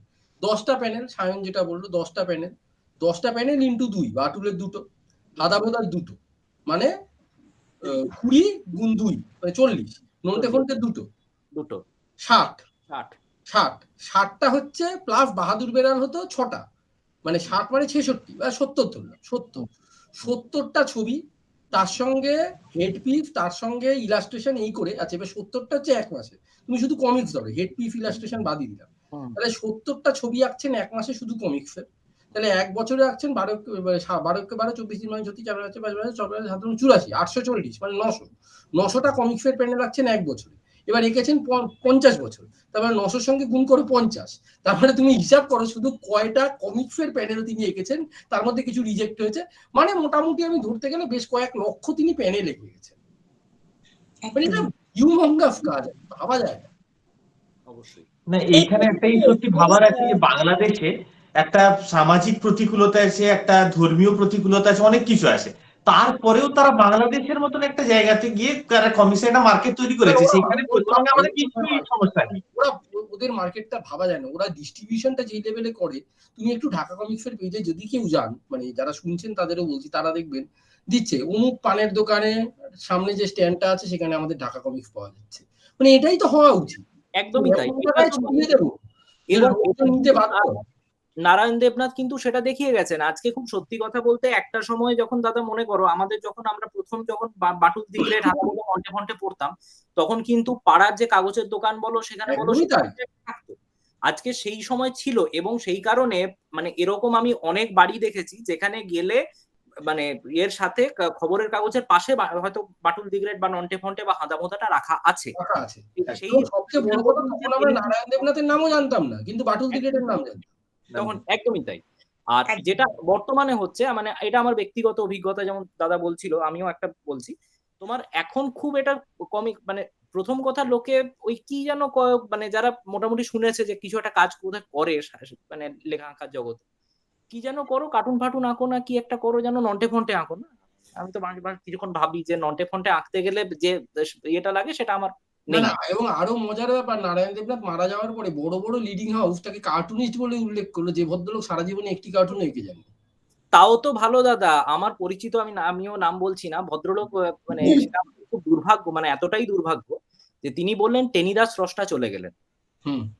ঠিক আছে, তো এরকম আর নারায়ণ দেবনাথকে নারায়ণ সান্যাল বলা হয়েছে আমি শুনলাম, নারায়ণ গঙ্গোপাধ্যায় বলা হয়েছে আমি শুনলাম, মানে আর যা যা নারায়ণ হতে পারে সব রকম নারায়ণ হয়ে আবার কিছুদিন আগে একটা সেই সাদা চুলের একটা ভদ্রলোকের একটা ভিডিও ভাইরাল হয়ে গেছে, তাকে দিয়ে সবাই নারায়ণ দেবনাথকে শ্রদ্ধা করে জানাচ্ছে। ওই যে বাংলাদেশের এক আমরা আমি আলোচনাটা আরেকটু অন্যদিকে নিয়ে যেতে চাইছি, কারণ আমরা একদম শেষের দিকে চলে এসেছি, সময়ে একেবারে প্রায় কাছাকাছি চলে এসেছে শেষে। আমার কিছু ব্যক্তিগত প্রশ্ন রয়েছে, যেটা আমার প্রশ্ন ব্যক্তিগত এই কারণেই বলছি, কারণ আমি পাঠক সমাজ হিসেবে আমি নিজেকে এই মুহূর্তে ব্যক্তিগত প্রশ্নটা এই কারণের জন্যই বললাম যে পাঠক সমাজের কিছু প্রশ্ন থেকে গেছে। আপনারা যেটা বললেন সবাই মিলে যে নারায়ণ দেবনাথ মারা যাবার পরে তার যে স্মৃতিচারণ, এবং সেটা কেন্দ্র করে যেটা একটা চারিদিকে বাদ বিসম্বাদ বা বিভিন্ন রকমের আলোচনা তৈরি হয়েছে, তাতে করে একটা জায়গা ভীষণভাবে উঠে এসেছে। এই প্রশ্নটা আমার তিনজনের কাছেই থাকবে, সেটা হচ্ছে সাহিত্যিক না কার্টুনিস্ট? নারায়ণ দেবনাথকে আমরা ঠিক কিভাবে দেখছি? বা আমরা নারায়ণ দেবনাথকে কিভাবে উপস্থাপন করতে পারি? তিনি একজন কার্টুনিস্ট ছিলেন, প্রবাদ প্রতিম কার্টুনিস্ট, না তিনি একজন শিশু সাহিত্যিক ছিলেন? কারণ আমি যতদূর জানি যে সাহিত্য আকাদেমি যে পুরস্কারটা নারায়ণ দেবনাথকে দেওয়া হয়েছিল সেটা কিন্তু শিশু সাহিত্যিক হিসেবে। এবং আমার ব্যক্তিগত অভিমত যদি আমি বাদও দিই, আমি সেটা আপনাদের কাছে এই প্রশ্নটা রাখছি যে এই বিষয়টাকে আপনারা কিভাবে দেখছেন? কার্টুনিস্ট নারায়ণ দেবনাথ, শিশু সাহিত্যিক নারায়ণ দেবনাথ, কোনটা আপনারা বলবেন? এই প্রশ্নটার বোধহয় বেস্ট উত্তর দিতে পারবে কৌশিকদা। তো সেটা আমি কৌশিকদা তো উত্তর আমার দেবেন। তিনজনের কাছে প্রশ্নটা থাকলো, প্রথম আপনারা আপনাদের প্রথম আমি একটা কথাই বলি যে ভাষা সাহিত্য যদি আমরা তাকে যদি সাহিত্যের মর্যাদা দিতে পারি, চিত্র সাহিত্যকেও আমাকে কিন্তু সাহিত্যের মর্যাদা দিতে হবে। শুধু তাই নয়, সেটা আমার বা আপনার বলার অপেক্ষা রাখে না। সেটা দিদি আজকে উনি যে সাহিত্য একাডেমি পুরস্কারটা পেয়েছেন, তিনি যথেষ্ট মনোনয়নের পরেই পেয়েছেন, যথেষ্ট চিন্তা ভাবনার পরেই পেয়েছেন, সেটা সাহিত্য পুরস্কার, আপনি যেমন বললেন এই মাত্র। শিশু সাহিত্যিক, হ্যাঁ। একইভাবে এই যে শিশু সাহিত্যটা ছাড়া পুরো পৃথিবীতে কমিক্স যে বিষয়টি বা কমিক্স যে মাধ্যমটি, সেটা কিন্তু বিভিন্নভাবে তাকে সাহিত্যের স্বীকৃতি বিভিন্ন জায়গায় দেওয়া হয়েছে। আমি কৌশিকদারই কিছু এর থেকে বলছি।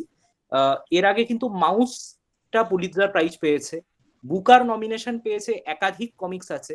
এছাড়াও আমাদের অন্যান্য অনেক সাহিত্য পুরস্কার যেগুলো, তার জন্য কিন্তু পুরো পৃথিবীতে বিভিন্ন কমিক্স আছে যেগুলোকে নির্বাচন করা হয়েছে, এবং তাদের মধ্যে বেশিরভাগকেই কিন্তু উপন্যাসের আখ্যা দেওয়া হয়েছে। এমন নয় যে সেটাকে কোনো কমিক্স বলে আলাদা করে সরিয়ে রেখেছে। ব্যাপারটা এটাই। এবং সত্যি কথা বলতে যে উনি যে ভাষা দিয়ে যে বর্ণনা, তার বদলে উনি একদম সরাসরি ছবি দিয়ে বর্ণনা করেছেন। কমিক্স মাধ্যমটা কমিক্সের মতো করে তৈরি হয়। যেমন ধরুন আজকে কমিক্সে আমি যখন একটা মানে গল্প কোথাও বলি, তখন সে ধরুন আজকে আমি দুর্গ রহস্য, শরদিন্দু বন্দ্যোপাধ্যায়ের দুর্গ রহস্য, তখন যদি আমি একটা বাচ্চা ছেলেকে যদি গল্পটা পড়াই, সে হয়তো দুর্গ সম্পর্কে কিছুই জানে না।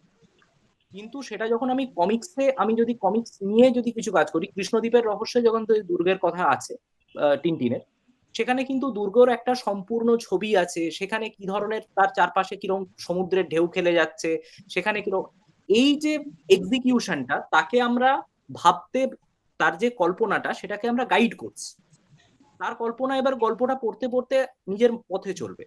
যা মানুষকে ভাবতে বাধ্য করে, যা মানুষকে চিন্তা করতে সাহায্য করে, সেটা অবশ্যই সাহিত্য। বাকিটা আমার মনে হয় কৌশিক দা, সুমনদীপ বলুন।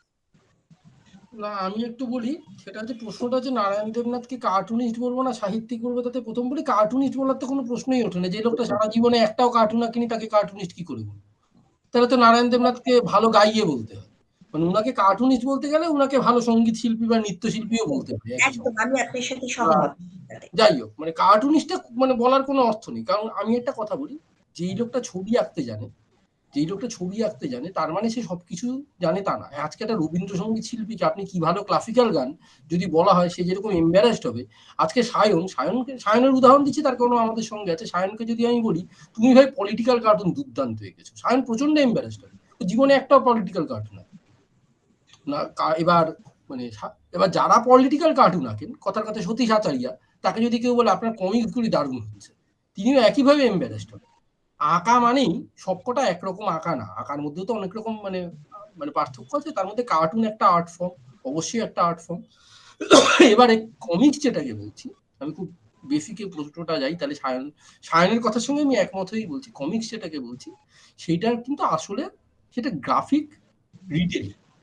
এবার আমি যে কোনো একটা কিছু, আমি আপনার সঙ্গে কথা বলছি বা আমি কাউকে আমার মনের কথাটা বলতে চাইছি, সেটা আমি কিভাবে বলতে পারি? এক হচ্ছে আমি মুখে লিখে বলতে পারি, এটা এক ধরনের কথা বলা। অথবা আমি গান গেয়ে বলতে পারি, অথবা আমি ছবি এঁকে বলতে পারি, অথবা আমি নেচে বলতে পারি। নাচাও তো, আরে যখন একজন নৃত্যশিল্পী নাচছেন, তিনি তো আমার সঙ্গে কোথাও না কোথাও কমিউনিকেট করবার চেষ্টা করছেন। বা আমি অভিনয় করে বলতে পারি। এইবারে আমি মূকাভিনয় করে বলতে পারি। আমি বিভিন্ন ভাবে আমি আমার যে বক্তব্য, সেটা আমি আমার যারা টার্গেট অডিয়েন্স, সেই টার্গেট অডিয়েন্সকে আমি বলতে পারি। এইবারে সাহিত্য ব্যাপারটা এখন মুশকিলটা হচ্ছে কি, আমাদের এখানে সাহিত্য মানে মোটা মোটা বই যারা লেখে তারাই সাহিত্যিক, এই একটা সমস্যা হয়ে দাঁড়িয়েছে। তার কারণ কি, বাইরে কি হচ্ছে, অনেক ক্ষেত্রে আমরা উট পাখির মতো মাথা গুজে বসে আছি। আজকে রবীন্দ্রনাথ কিন্তু সাহিত্য পেয়ে, মানে সাহিত্যে নোবেল পেয়েছিলেন গান লিখে। তিনি তার ওই মোটা গোড়া উপন্যাসের জন্য সাহিত্যে নোবেল পান। এবার মজা হচ্ছে কিছুদিন আগে যখন বব ডিলান পেলো গান লিখে, তখন সবাই মানে বহু লোক দেখলাম ফেসবুকে তেড়ে এলো, আরে গান লিখে নোবেল পাচ্ছে কি করে, ভুলেই গেছে যে রবীন্দ্রনাথ ঠাকুরও গান লিখে নোবেল পেয়েছিলেন। এবার মুশকিলটা হচ্ছে ওই জায়গাটায়। এইবারে নারায়ণ দেবনাথ কেন, যে কোনো কমিক শিল্পী যেটা করেন, তাদের হাতে একটা অদ্ভুত অস্ত্র আছে, তারা ছবি আঁকতে পারে।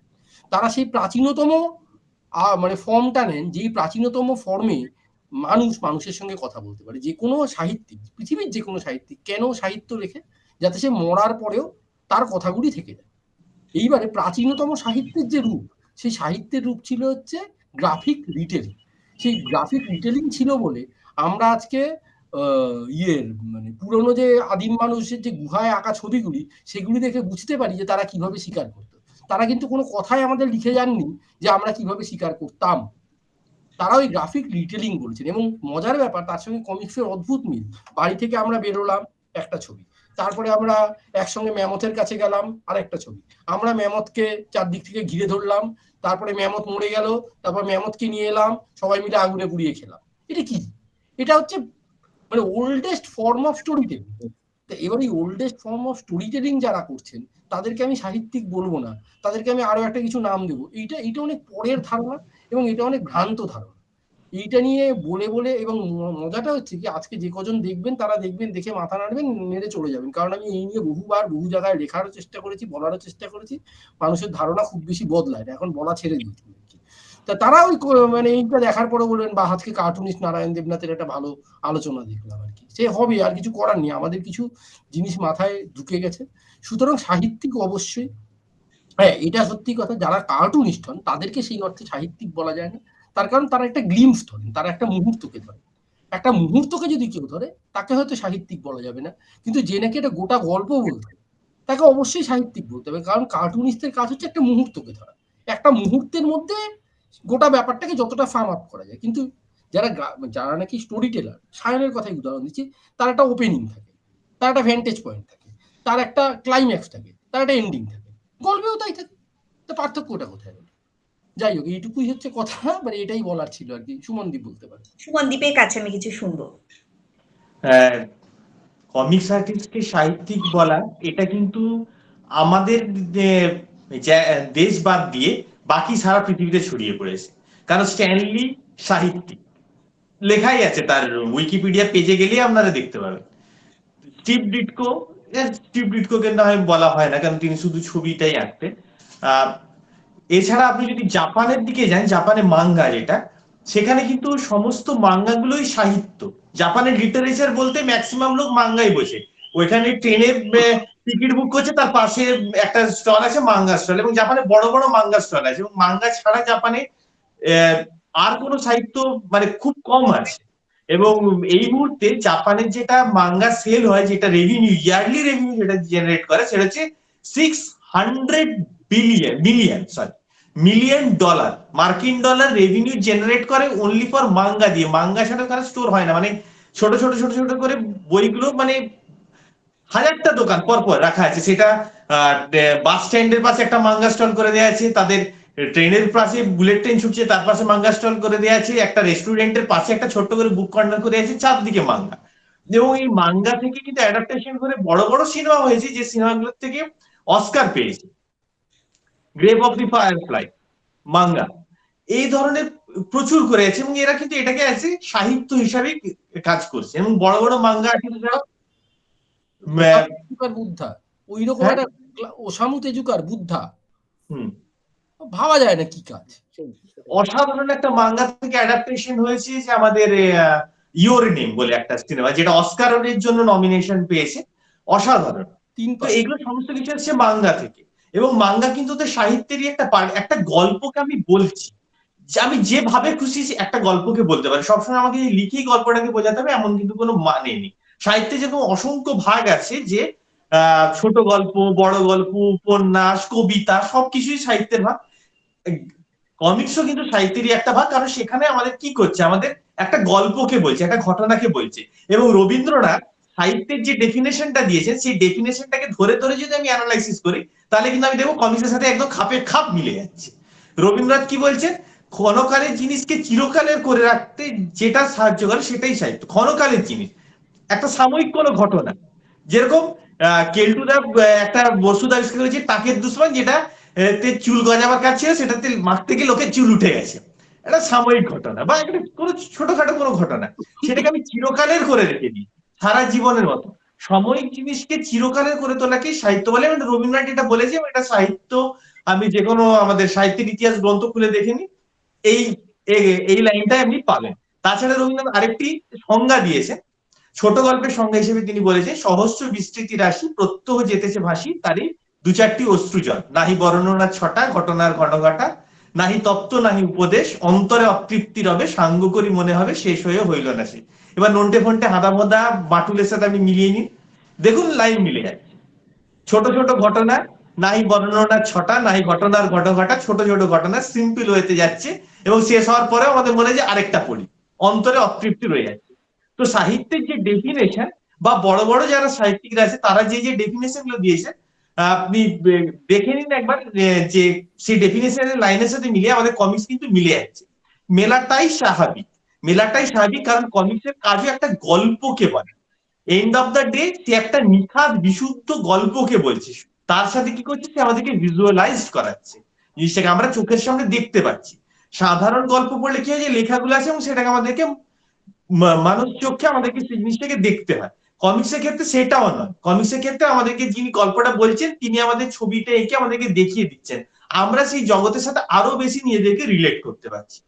এর ফলে কিন্তু আমাদের ক্রিয়েটিভ মানসিক যে বিকাশটা, সেটা কিন্তু একটা অসাধারণ ভাবে হচ্ছে, এবং এটা একটা গুরুত্বপূর্ণ অংশ, যেটা আমি দেখেছিলাম যে আমেরিকা বা জাপানে এই জিনিসের বিশেষভাবে করা হয়, যে বাচ্চাদের ছোটবেলা থেকে তাদেরকে কমিক্স পড়ানো হচ্ছে। কেন পড়ানো হচ্ছে, যে একটা বাচ্চার কাছে যদি আমি একটা মোটা, এরকম একটা মোটা বই রেখে দিই, কালো কালো অক্ষর, সে যত শিশু উপযোগী পাঠ্যই হোক না কেন, বাচ্চারা পড়বেন, কারণ তার একটা বাচ্চার সাইকোলজি বলছে যে সে তার ভালো লাগছে, সে কেন মোটা মোটা লেখা পড়বে। কিন্তু তার সাথে যদি একটা ছবি আঁকা থাকে, যে কারণের জন্য ছোটদের বই ছবি আঁকা বেসিক্যালি আঁকা থাকে, তো তার একটা রিডিং হ্যাবিটও তৈরি করছে, বাচ্চারা সেটাকে দেখছে, পড়ছে, তার সাথে আঁকাটাকে দেখছে, রিয়েলাইজ করছে, এবং তার সেটা ভালো লাগছে, এবং তার মনে হচ্ছে আরেকটা জিনিস পড়ে।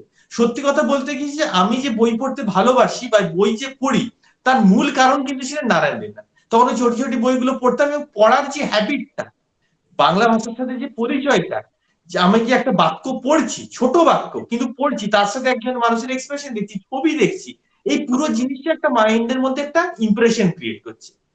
তো এইটা সাহিত্য নয় তো কোনটা সাহিত্য, এইটা একটা অবভিয়াস।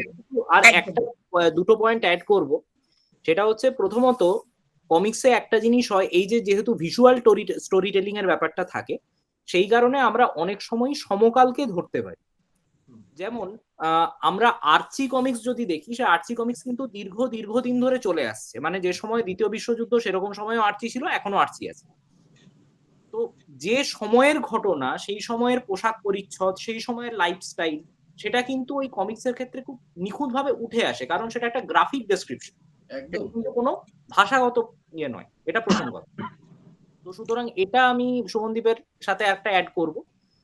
আরেকটা যেটা দ্বিতীয় ব্যাপার হচ্ছে, নারায়ণ দেবনাথের যদি কথাই আমরা বলি, উনি কিন্তু বিভিন্ন ধরনের ধন্যাত্মক অব্যয় সেটা কিন্তু সৃষ্টি করেছিলেন, এবং তার যে বিশেষণগুলো উনি ব্যবহার করতেন, তার যে পানিং গুলো ব্যবহার করতেন, যেটা আমি কৌশিকদাকেও একটু মানে জিজ্ঞেস করবো, দাদা তোমার কি মনে হয় না যে যেগুলো তোমার ধরো ওই অনুপ্রাস রিলেটেড বা একটু পানিং রিলেটেড যে ধরনের যে ভাষাগুলো বা যে সংলাপগুলো, সেগুলো ইংরেজিতে বা অন্য যে কোনো ভাষায় যদি অনুদিত হয়, তার কিছুটা হলেও তার মানে জৌলুস হারাবে, মানে আমরা যে ধরনের। আমার মনে হয় না। ধরো এইটা নিয়েও আমি দেখলাম কদিন আলোচনা হয়েছে, যে না, নারায়ণ দেবনাথকে অনুবাদ করলে তো ওই ফ্লেভারটা, যেমন ধরো কথার কথা এই যে পদা ইনাও গদা, এই যে এইটাকে আর কি করে অনুবাদ করবে, মানে এটা একেবারে আমি বাটুল থেকেই উঠিয়ে দিলাম লাইনটা। এবার সেই জায়গাটায় দরকার হচ্ছে একটা ভালো অনুবাদক। আমি দুজনের নাম বলছি, আমরা সবাই জানি, অ্যান্থিয়াবেল আর ডেরেক হকরিচ। অ্যান্থিয়াবেল আর ডেরেক হকরিচ এই দুজন অ্যাস্টেরিক্সের অনুবাদ করতেন ফরাসি থেকে, এবং ফরাসি থেকে যখন তারা অনুবাদ করছেন, তারা কিন্তু রিক্রিয়েট করছেন, এবং রিক্রিয়েট করে যে জিনিসটা তৈরি করছেন, সেটা একটা অদ্ভুত তৈরি, মানে অদ্ভুত জিনিস তৈরি হচ্ছে। আমার এই মুহূর্তে একটা লাইন মনে পড়ছে, মানে অ্যাস্টেরিক্স আর ওবেলিক্স আমরা জানি, ওবেলিক্স প্রচন্ড ওই সেই শুয়োরের রোস্ট খেতে ভালোবাসে, বুনো শুয়োরের রোস্ট খেতে ভালোবাসে। এবার দুজনে মিলে গোল্ডেন ফিকেলের ওই একটা সোনালী কাস্তের সন্ধানে গেছে, তা গিয়ে এবার ও মানে অ্যাস্টেরিক্স আছে কাস্তের সন্ধানে, আর ওবেলিক্স শুধু বলছে আরে একটা ওয়াইল্ড বোর হলে ভালো হতো, একটা ওয়াইল্ড বোর হলে ভালো হতো। তা সেখানটায় বলছে মানে অ্যাস্টেরিক্স এটা কখনোই ফরাসিতে থাকতে পারে না, মানে এটা পুরোপুরি ইংরেজি শব্দ। অ্যাস্টেরিক্স বলছে যে you made me sick talking about boards, এটা বলছে মানে তুমি আমাকে এই বোর্ডের কথা বলে বলে একদম মানে ফিক করে দিচ্ছ, অসুস্থ করে দিচ্ছ। তার উত্তরে একই প্যানেলের মধ্যে তার উত্তরে অভিলিখ বলছে you made me bore, bore মানে এখানে বোর্ডের বানান পাল্টে গেল, talking about fick dash L, talking about fickle, মানে ও বলছে কাফতের কথা, ও বলছে বোর্ডের কথা। এবার এই বোর্ড আর ফিক এই দুটো শব্দ কি সুন্দর না, you made me fick talking about boards আর you bore me talking about fickle, made me board talking about fickle. এই যে মজাটা, এই মজাটা কিন্তু ভালো অনুবাদক করতে পারে এবং মানে এটা হয়, মানে এটা করা যায়। এবার সেই জন্যই বলছি, এবং আমি একটা ছোট্ট কথা বলি, অনুবাদকে এদিক ওদিক কি সুন্দর মানে পার্থক্য হয়ে যায়। একটা জাপানি 3 লাইনের হাইকু আছে, খুব নামকরা হাইকু, বাসর লেখা একটা হাইকু। তো সেই বাসর লেখা হাইকুটা রবীন্দ্রনাথ অনুবাদ করেছিলেন, এবং সেই অনুবাদটা আমি খুব সত্যি কথা বলছি, অনুবাদটা দাঁড়ায়নি। রবীন্দ্রনাথ কি অনুবাদ করেছিলেন, এই যে আমি কেন এইটা বলছি, মানে সায়ন বুঝতে পারবে, সায়নের কথার সঙ্গে একমত হয়েই বলছি। রবীন্দ্রনাথ অনুবাদ করেছিলেন পুরনো পুকুর, ব্যাঙের লাফ, জলের শব্দ। এইটা একটা কবিতা, এটা দাঁড়াই, মানে সত্যি কথা বলতে এটা কোনো মানে ভালো অনুবাদ হয়নি। মানে রবীন্দ্রনাথ ঠাকুর আমার মাথায় থাক, কিন্তু এটা কোনো ভালো অনুবাদ হয়নি। এটারই অনুবাদ করেছিলেন বলছি আমি নামটা ভুলে যাচ্ছি, ইংরেজ ভদ্রলোক, নামটা ভুলে যাচ্ছি, সেও খুব নাম করা কবি। তিনি করেছিলেন পুরনো পুকুর, ব্যাঙের লাফ, জলের শব্দ, বাংলায় যার অনুবাদ, আমি তো জাপানি জানি না, ইংরেজিতে করেছিলেন an old pond, a frog jumps in, plop. এই প্লপ বলাটুকুতে গোটা একটা ছবি চলে এলো। পুরনো পুকুর, ব্যাঙের লাফ, জলের শব্দতে কিন্তু কোনো ছবি এলো না, কিন্তু an old pond, a frog jumps in, jumps in শব্দটা ব্যবহার করছেন। তারপরের লাইনটা হচ্ছে প্লপ, একদম পুরো ছবি, যেটা নাকি নারায়ণ দেবনাথ করেছেন। সুতরাং ভালো অনুবাদক যদি হয়, তাহলে একটা কবিতা যদি এভাবে বদলে যেতে পারে, মানে স্বয়ং রবীন্দ্রনাথ ঠাকুরের হাতে যেটা খোলেনি, সেটা আমার এই মুহূর্তে মনে পড়ছে না, বারবার মানে ভুলে যাচ্ছি ইংরেজি অনুবাদটা কে করেছেন। সুতরাং করা যাবে না তা না, করা যাবে, ভালো অনুবাদক পেলে করা যাবে। একদমই তাই।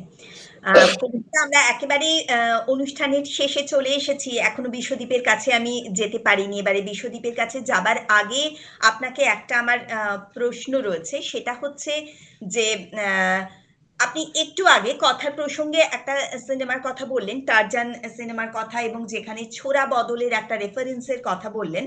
তো এটাতে আমার যেটা মনে হলো যে তাহলে নারায়ণ দেবনাথ যদিও নিজে তিনি স্বীকার করেছেন যে তিনি বিদেশি ফরম্যাট থেকে অনেকটাই অনুপ্রাণিত হয়েছেন তার সৃষ্টির ক্ষেত্রে, তো এই বিষয়টাকে আপনি কিভাবে দেখছেন বা আপনি কিভাবে ব্যাখ্যা করবেন?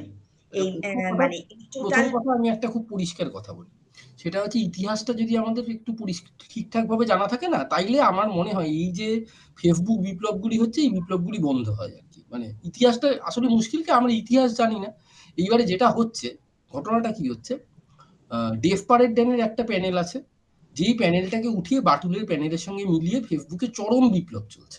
এবার গল্পটা বলি, সেটা হচ্ছে ক্ষীরোদবাবু। ক্ষীরোদবাবু মানে এখন দেব সাহিত্য পরিষদের যিনি পিনাকিদা আছেন, পিনাকি মজুমদার, তার দাদু, তার ঠাকুরদা, তিনি ক্ষীরোদবাবু মানে ক্ষীরোদ মজুমদার তখন দেব সাহিত্য কুটিরে কর্ণধার ছিলেন।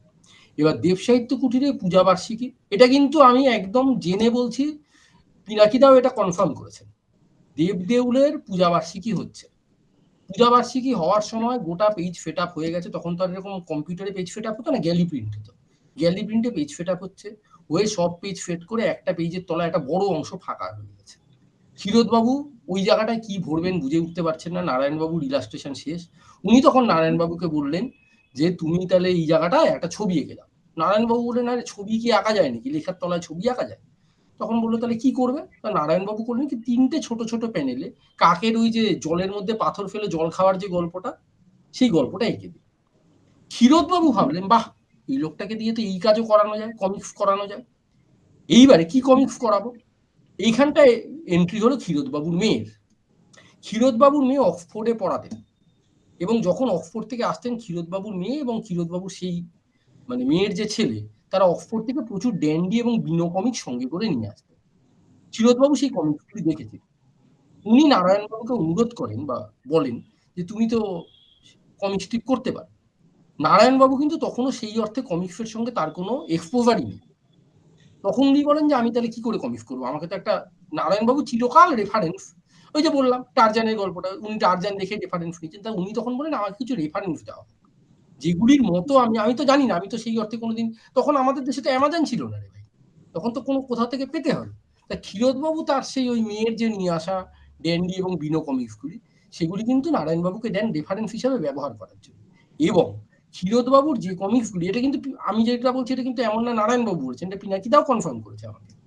তখন ক্ষীরোদবাবু তার মধ্যে যে কমিক্সগুলি বিশেষ সরেস, সেগুলি নারায়ণবাবুকে পরিষ্কার বলে দেন যে এই কমিক্সগুলি বেশ মজার, এই থিমে গোটা কমিক্সটা করে দেন। এইবার কোথায় নারায়ণবাবু এক্সেল করছেন, মানে ওখানটা একটা দৃশ্য আছে, ওই যে যেই ডেসপারেট ড্যানটা নিয়ে সবার এত আপত্তি যে আরে নারায়ণবাবু টুকতে, এবার যেই ডেসপারেট ড্যানটা নিয়ে বলে তার বাইরে আর যেতে পারে না। মজাটা হচ্ছে ওইটাই, যে যেই একটা পেয়েছে তার বাইরে যদি আর বলা হয় যে আচ্ছা ঠিক আছে নারায়ণবাবু তো এতগুলি কমিক্স করেছে, তুমি অন্তত 100 পাতা নারায়ণবাবুর এরকম দেখা, ওই দুটোর বাদ দিয়ে, ওই যে 2 পাতা দেখানো হচ্ছে ওই 2 পাতার বাইরে পঞ্চম পাতাটা দেখাও, বা একটা 100 নম্বর পাতা দেখাও যেখানটায় নারায়ণবাবু এইটা করেছেন, ওটা আর খুঁজে পাবে, ওই 2 পাতা খুঁজে পেয়েছে। এবার সেখানটাতেও নারায়ণবাবু কোথায় এক্সেল করছেন, মূল যে গল্পটা আছে, সেই মূল যে গল্পটা আছে সেখানটাতে টার্নিপের লরি আছে, সবাই খেয়াল করলেই দেখতে পাবে, টার্নিপ মানে ওই শালগম, নারায়ণবাবু সেটাকে আলুর লরি করেছেন, এবং সেখানটায় আছে লালু কোম্পানির আলু। এইটা কোন ডেসপারেট ড্যানে লেখা ছিল? আমার বক্তব্য হচ্ছে সেই জায়গাটায়। এবং নারায়ণবাবুকে কিন্তু সায়নও জানে এটা, যখন কেউ কোনো, কারণ ও তো একটি পত্রিকার সঙ্গে যুক্ত হয়ে কমিক্স করে, যখন ও একটা পত্রিকার হয়ে কমিক্স করে তখন পত্রিকার প্রকাশক এবং সম্পাদক তাদের কথায় ও কিন্তু, ওকে নিজেকে চেঞ্জ করতে হয়, ওকে প্যানেলও চেঞ্জ করতে হতে পারে, হয়তো প্রকাশক বলো না এই জায়গাটা ঠিক হচ্ছে না, এই জায়গাটা করো, এবং ওকে কমিশন কাজও করতে হয়, হয়তো ওকে বলা হলো তুমি একটা প্যানেল আঁকো, যেই প্যানেলে এই ধরো কথার কথা, আজকে যদি আমি একটা নাম ধরি বলছি, আজকে যদি ত্রিদীপদা অনুরোধ করেন যে সায়ন তুমি তোমার কমিক্সে এমন একটা ক্যারেক্টার রাখো যিনি দেখতে নারায়ণ বাবুর মতো, এটা আমাদের ট্রিবিউট হবে ওনাকে, ওকে আঁকবে না? কি আশ্চর্য কথা, মানে আঁকবে নাই বা কেন, মানে আমি এটা বুঝতে পারছি না, মানে এই লজিকটা আমার কাছে পরিষ্কার না।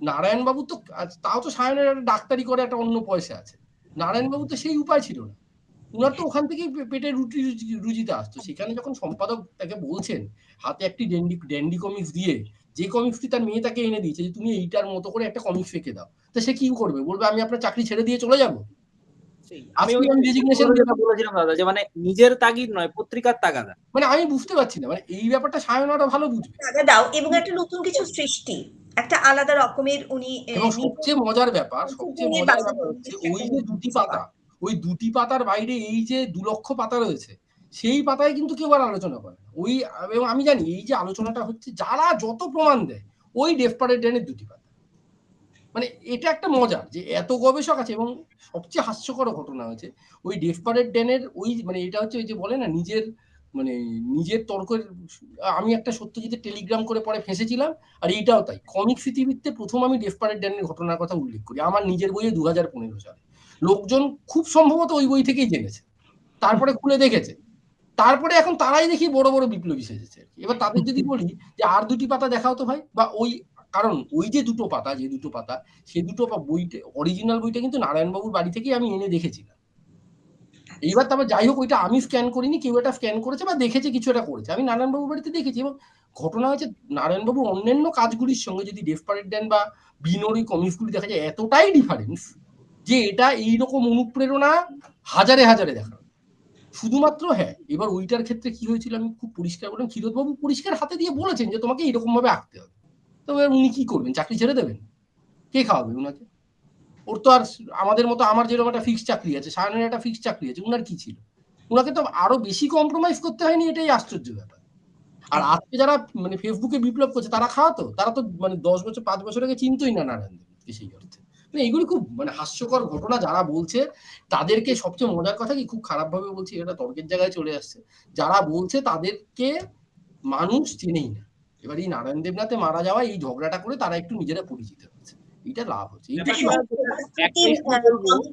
সাহিত্যিক সম্পর্কে মানে এই আলোচনাটা সত্যি আমাদের এটা চলতেই থাকবে, এবং আমারও সত্যি কথা শেষ করতে একটু ইচ্ছে করছে না, কারণ কৌশিকদা, সায়ন এদের কাছ থেকে এত কিছু ভাবে ঋদ্ধ হচ্ছি সাথে পাঠককুল বা এই মুহূর্তে যারা দর্শক শ্রোতা বন্ধু রয়েছেন তারাও এতভাবে ঋদ্ধ হচ্ছেন যে এই আলোচনাটা সত্যিই শেষ করতে ইচ্ছে করছে না। কৌশিক, তার কাছে অনেক কিছু আরো জানার বিষয় থেকে গেল, কিন্তু একেবারে সময়টাই শেষের মাথাতে আমি বিশ্বদীপের কাছে চলে যাব। এতক্ষণ ধরে যাওয়া হয়নি, বিশ্বদীপকে কোনো কথাই বলা হয়নি। বিশ্বদীপ, একটু পরিচয়টা দিয়ে দিই। গল্প, কবিতা, ছড়ার অলঙ্করণ তো আছেই বিশ্বদীপের। বিশ্বদীপ, তার সঙ্গে যেটা ওর প্রধান পরিচয়, ও হচ্ছে একজন ব্যস্ত এবং ব্যস্ততম গ্রাফিক্স ডিজাইনার।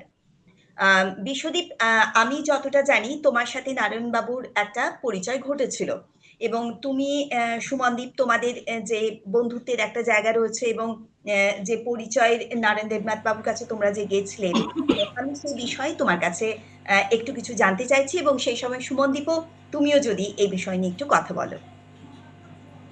নমস্কার, এখানে উপস্থিত প্রত্যেককে আমার প্রণাম জানাই। তো এখানে নারায়ণ দেবনাথের সম্পর্কে প্রথম আমার দেখা হয়, নারায়ণ দেবনাথের সাথে প্রথম দেখা হয় সুমনদীপের সাথে নারায়ণ দেবনাথের বাড়িতেই। আমি আর সুমনদীপ আমরা দুজনে মিলেই যাই ওনার সাথে দেখা করতে।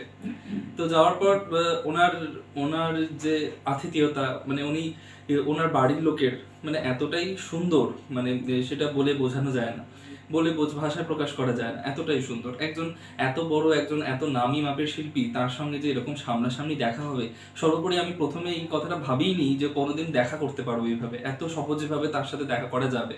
এবং তার যে বন্ধু সুলভ আচরণ, সেটাও সত্যি মুগ্ধ করার মতন। এছাড়া ওনার কাজ সম্পর্কে আমরা মানে ছোটবেলা থেকে প্রত্যেকেই আমরা ওনার কাজ দেখেই বড় হয়েছি। মানে ছোটবেলায় ওনার কমিক্স দেখে, তারপরে হাদা ভোদা, নন্টে ফন্টে, মাটুল দি গ্রেট, এগুলো দেখেই ছোট থেকে মানে আঁকার ইচ্ছাটা জেগে উঠেছিল। প্রথমে ওইগুলোকেই কপি করে হয়তো আঁকার চেষ্টা করতাম, তারপরে বড় হয়ে আস্তে আস্তে ওইগুলো থেকেই মানে শেখা আর কি। মানে সেরকম ভাবে তো আঁকার প্রথাগত শিক্ষা আমার নেই সেরকম ভাবে। তো ওই কমিক্সের স্ট্রিপগুলো দেখে, নারায়ণ দেবনাথের আঁকাগুলো দেখে তার ওইগুলো আঁকাগুলো শেখা আর কি। মানে একটা আলাদা শৈশবে একটা আলাদাই একটা উন্মাদনা থাকতো। প্রত্যেক মাসে যখন পত্রিকাগুলোতে ওনার কমিক্স বেরোতো, হাদা ভোদা, নুনটে ফুনটে, অপেক্ষা করে থাকতাম যে কবে ওনার কমিক্স বেরোবে। আর যখনই বেরোতো মানে হামলে পড়ে আগে কমিক্সটাকে শেষ করার চেষ্টা করতাম, কমিক্সগুলো পড়ে শেষ করার চেষ্টা করতাম। গল্প, কবিতা, ছড়া এগুলো পড়ে আগে কমিক্সটা পড়ে নিতাম। তো নারায়ণ দেবনাথের নামটা হয়তো তখন সেইভাবে জানতাম না। হয়তো ওনার সবচেয়ে মজার জিনিস হতো যে শেষে একটা না লেখা থাকতো ওনার সিগনেচার হিসাবে। কমিক্সের শেষে একটা করে না লেখা থাকতো। তো সেটা দেখে হয়তো তখন অতটা খেয়াল করতাম না, ছোটবেলায় হয়তো জানতামও না নারায়ণ দেবনাথ বলে কেউ যে ইনি কমিক্সটা করেন সেটাও হয়তো জানতাম না।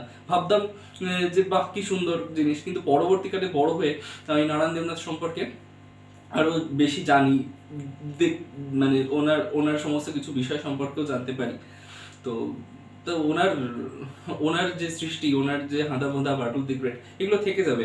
মানুষটা হয়তো এখন আমাদের মাঝখানে নেই, কিন্তু উনি আছেন তার সৃষ্টির মাধ্যমে তিনি সারা জীবন বেঁচে যাবেন। শুধু আমরা নই, আমাদের পরবর্তী জেনারেশন যারা আসবে তারাও মানে এগুলো হচ্ছে অমূল্য সম্পদ। এইগুলো থেকে যাবে আজীবন থেকে যাবে, আর মানুষকে হাসার রসদ দিয়ে যাবে।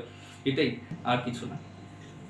আমরা তো একেবারে প্রায় শেষে পৌঁছেই গেছি, একেবারে অনুষ্ঠান শেষ করতেই হবে। তার আগে আরেকটু কিছু যদি সামান্যতম কোনো কিছু বলার বা শোনার, এখনো সত্যি কথা শোনার আগ্রহ এখনো শেষ হচ্ছে না, হবেও না। কৌশিকদার কাছে বা সায়নের কাছে আরেকবার চলে যাব, সুমনদীপের কাছেও, যে আরেকটু যদি কিছু বলার থাকে যেগুলো বলা হয়নি। কৌশিকদার যেটা ছাড়লেন ওই জায়গা থেকে একটু ধরার চেষ্টা করছি। সেটা হচ্ছে আমি এই কথাটা অনেক জায়গাতেই বলেছি, কথাটা যে আজকে যদি ম্যাকবেথের তার যদি আজকে অ্যাডাপ্টেশন করে যদি আজকে একটা মন্দার হতে পারে, এবং সেটা আমরা কেন এত ভালো বলছি সেটা। এবং আরেকটা কথা একটু সরেন, এখানটা আটকাচ্ছি, ম্যাকবেথও কিন্তু অরিজিনাল না। ম্যাকবেথও একটা একবিংশ শতাব্দীর মানে ল্যাটিন প্লে থেকে নেওয়া। একদমই। আজকে আর্টিস্ট মাত্রই কিন্তু রেফারেন্স নেন। আজকে সমস্যা হচ্ছে উনি ড্যান্ডি কমিক্স বা এর থেকে ওনাকে হয়তো রেফারেন্স নিতে হয়েছে, আর আজকে আমি যে বঙ্কু ডাক্তার করছি আমাকে ওনার কাছ থেকে রেফারেন্স নিতে হয়। ব্যাপারটা এটাই, কারণ নইলে গুরু ছাড়া তো শিল্প হয় না, এক নাম্বার। দ্বিতীয় কথা হচ্ছে যেটা আজকে যদি সেই মন্দারকে যখন আমরা দেখছি আমরা কিন্তু খুব খুশি হচ্ছি, আমরা খুব অ্যাপ্রিসিয়েট করছি। কেন করছি? কারণ ওই গল্পটা সেই গল্পটাকে আজকের দিনে দাঁড়িয়ে আমাদের অভিনেতা অভিনেত্রীরা তাদের মতো করে আমাদের সামাজিক প্রেক্ষাপটে আমাদের মতো সংলাপ দিয়ে আমাদের মতো ম্যানারিজম দিয়ে সবকিছু দিয়ে ওনারা কিন্তু আমাদের মতো করে উপস্থাপন করে। সেই জিনিসটা তো বাটুলের ক্ষেত্রেও হয়েছে, সেই জিনিসটা নন্টে ফন্টের ক্ষেত্রেও হয়েছে, সেই জিনিসটা হাঁদাবোদার ক্ষেত্রেও হয়েছে। আমরা যেটা পেয়েছি সেটা কিন্তু একান্তই আমাদের নিজের, সেটা কিন্তু কখনো মানে বিদেশি জিনিস ছিল না।